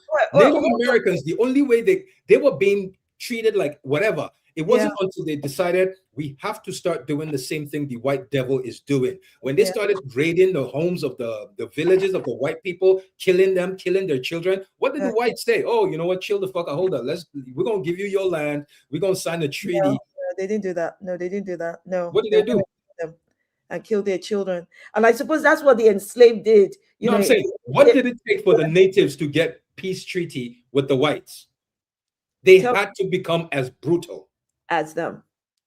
So once they know there's a line you can never cross, they will always use those people who will not cross. So for me, I believe wholeheartedly with every fiber of my being. That's why I said a lot of people have to die, because there's so many Nigerians that are going to be used to derail whatever it is we're trying to achieve. Ibrahim Traore is being accused of the same thing. Wanting children to be killed does not mean that I would allow somebody to do something to you. Having that as my, but I mean, I get what you mean, but at the same time, yes, it does. Yes, it does. If you have a line, you're not willing to do something to you. Yes, it does. If we're going to go revolution right now, and you say you're not going to hurt babies, Dr. Shola, I will shoot you. Not if I shoot you first. I dead ass will shoot you because I know. Because here's the thing: I know the moment we go somewhere and there's a family and we take out one of their babies and they see a reaction, they're going to use Dr. Shola to stop that movement. How would they use me? How? The same way they've done for the last 1,000 years. Tell me, if the line I draw are children. Oh, Yvonne says, I think you'd like to see this, Isa. Yvonne asks, Isa, will you marry me? I think you're getting a lot of fans here, Isa. I don't know. No, this shit is crazy. A bunch of them are bots, man. Listen, I want to ask this question. How can me having a line and not murdering children hurt you? When that also means that I would not hurt you. Because they never had that line. Listen, they never had that line, right? We know in America today, we know they were using black babies as bait for crocodiles. True. We know this. Black women would have children. Black men and black women will have a baby. The white person will come take the baby and use it as bait. Crocodile grabs it and they use it to. So we know this, right? Good. So they don't have a line. Now, once they realize that eventually word will get out that Dr. Shola draws the line at killing babies. They will now use that to appeal to Dr. Shola. They will now come at you with 50 babies. Dr. Shola, please. And then you are, oh my God, look at these white babies. I will bomb the shit out those babies. No. I said what the fuck I said. No. And again, I said it. Unless you see, if you're not going to think like this, obviously I don't. You're in the UK, you might as well find a white man and pick your master. Never. Pick your master or pick a fight. You can't have it both ways, and there's no middle ground. So you either pick a master or you pick a fight. It's that simple. Because when they were putting us in this scenario, in this situation that we're in, when they were feeding our babies to fucking crocodiles, when they were enslaving us and enslaving our babies, they weren't sitting there going, "Oh my God, I won't do this to babies." But now that to get out of the position we're in, you're going, "Oh my God, I won't do this." Yeah, that's why they will forever win. That is why they will forever win.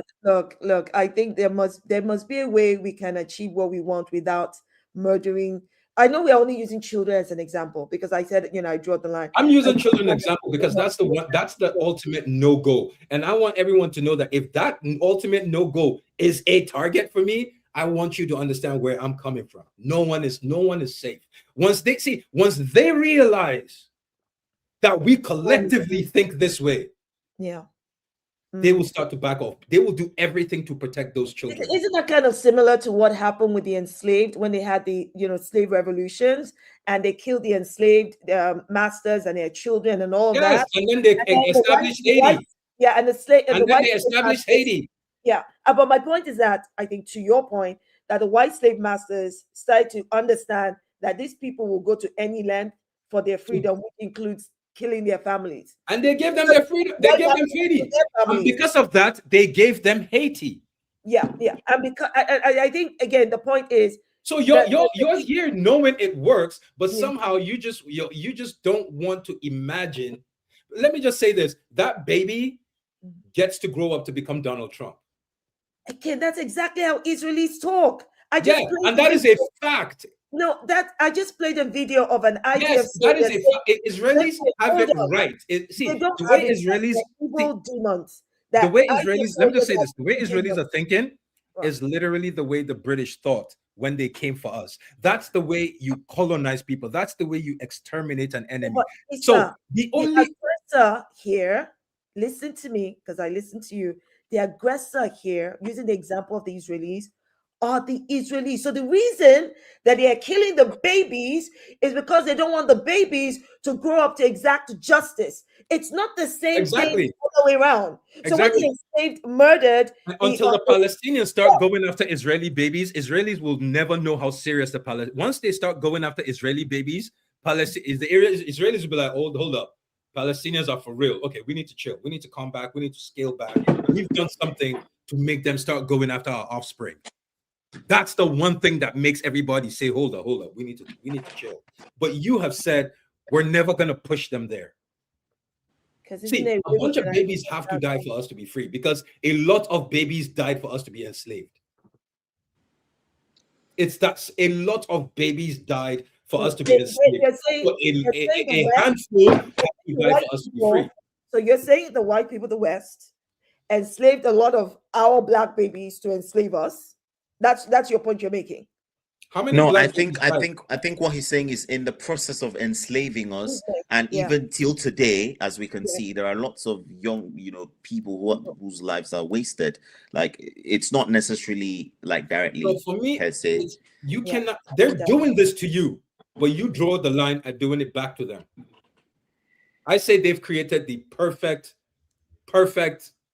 slave, for lack of a better, excuse my choice of words. I'm nobody's slave. You should know that. Hey, if they can do something to you, but you draw the line at doing the same thing, they've created the perfect slave. I think it is different. It's not different. No, I've not finished what I'm saying now. You said that you're telling me it's not different.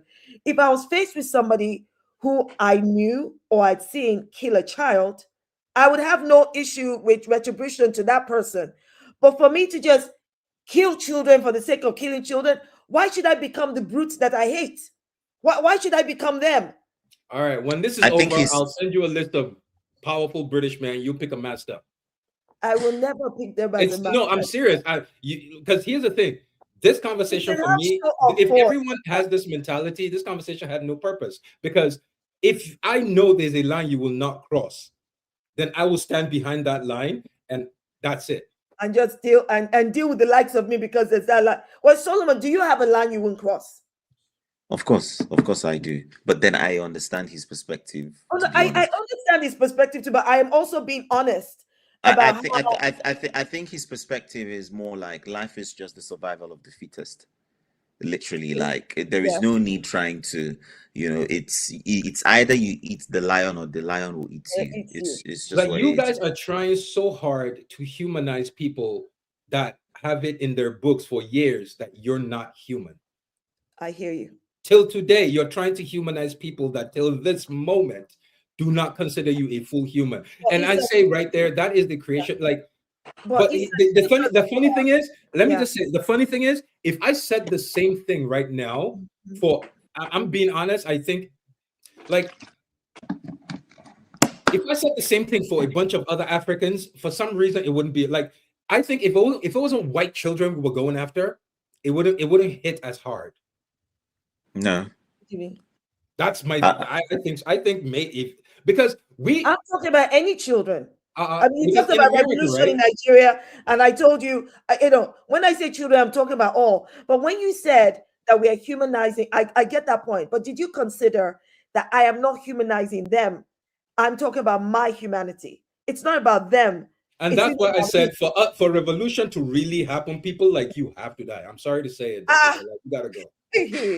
So I'm serious. Are you kidding I'm me? not here to make anyone feel like once they know that there are people who have a line they will never cross. We have more than 1,000 years of history. And I'm not just talking about Black people. I'm talking about the whole world in different societies. Once they realize that they are some of you who have a line they will not cross, they will use those people to stop your movement. It is simple. They can't use me against you just because absolutely. If they know you have a line you will never cross. Okay, let me ask you this, Isa. You know the example you gave before about the DPO.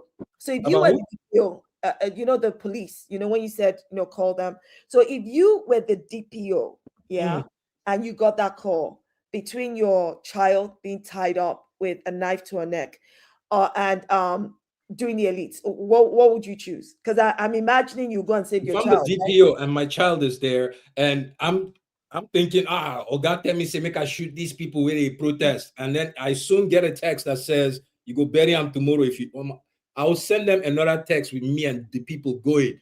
If I kill him, how much I go pay? To kill your child? No, if I kill the people that the protesters are doing, I'm switching sides. Yeah, but you've just made the same choice I would make, which is I am not going to kill a child. My child is different from a child. But okay. My child is different from a child. Yeah, but he said that means you have a line you will not cross. How do you not see that? You're just like, so if your line that you won't cross is your child, doesn't that make you? I'm not the one killing my child. What is wrong? What do you see? What are you talking about? Am I the one hurt? You don't see where I'm coming from. Oh my God. What I'm trying to say to you, Isa, listen to me. Don't give up yet. Listen, I'm trying to. No, I really, I do, because if these are the ones that like. Listen. Nigeria is fucked. Listen, we've got many common grounds. No, we don't. No, we do. We do. But my point here is, if you're saying that people have a line, then those people cannot be part of a revolution. And I've just pointed out that you also have a line, and that line are your children. Dr. Shola, I beg, please let's not do this. This is basic common sense. My children, and someone else's children. Yes. So wait, you think so? Wait. So you thought during slavery, when the slaves were trying to get out, they were out there trying to kill their own children? Like, come on, man. Let's have a conversation. That's not what I'm saying. I'm saying you've made. You're just trying to find logic in this conversation to make yourself look good. This makes no sense. I am pointing out. You said if we have a line that we will not cross, that would be our weak point that can be used against us. Yes, killing other people's children is a line that you are willing not to cross. I said we all have lines we'll not cross. I asked Solomon now. He also said he has lines he won't cross. So I'm saying we all do. All of us do. Is that wrong? Why are you bringing when you know I'm talking about the enemy? Why are you bringing in my child to try to prove a point? Why you get offended if I bring up a personal line that you have to cross? Isn't that still a line? Because now you're arguing for the other side. I will never argue for the other 100%, side. Dr. Shola, that's what you're doing. You are arguing for the other side now. I'm saying that if we you're not. Nothing you're saying makes sense.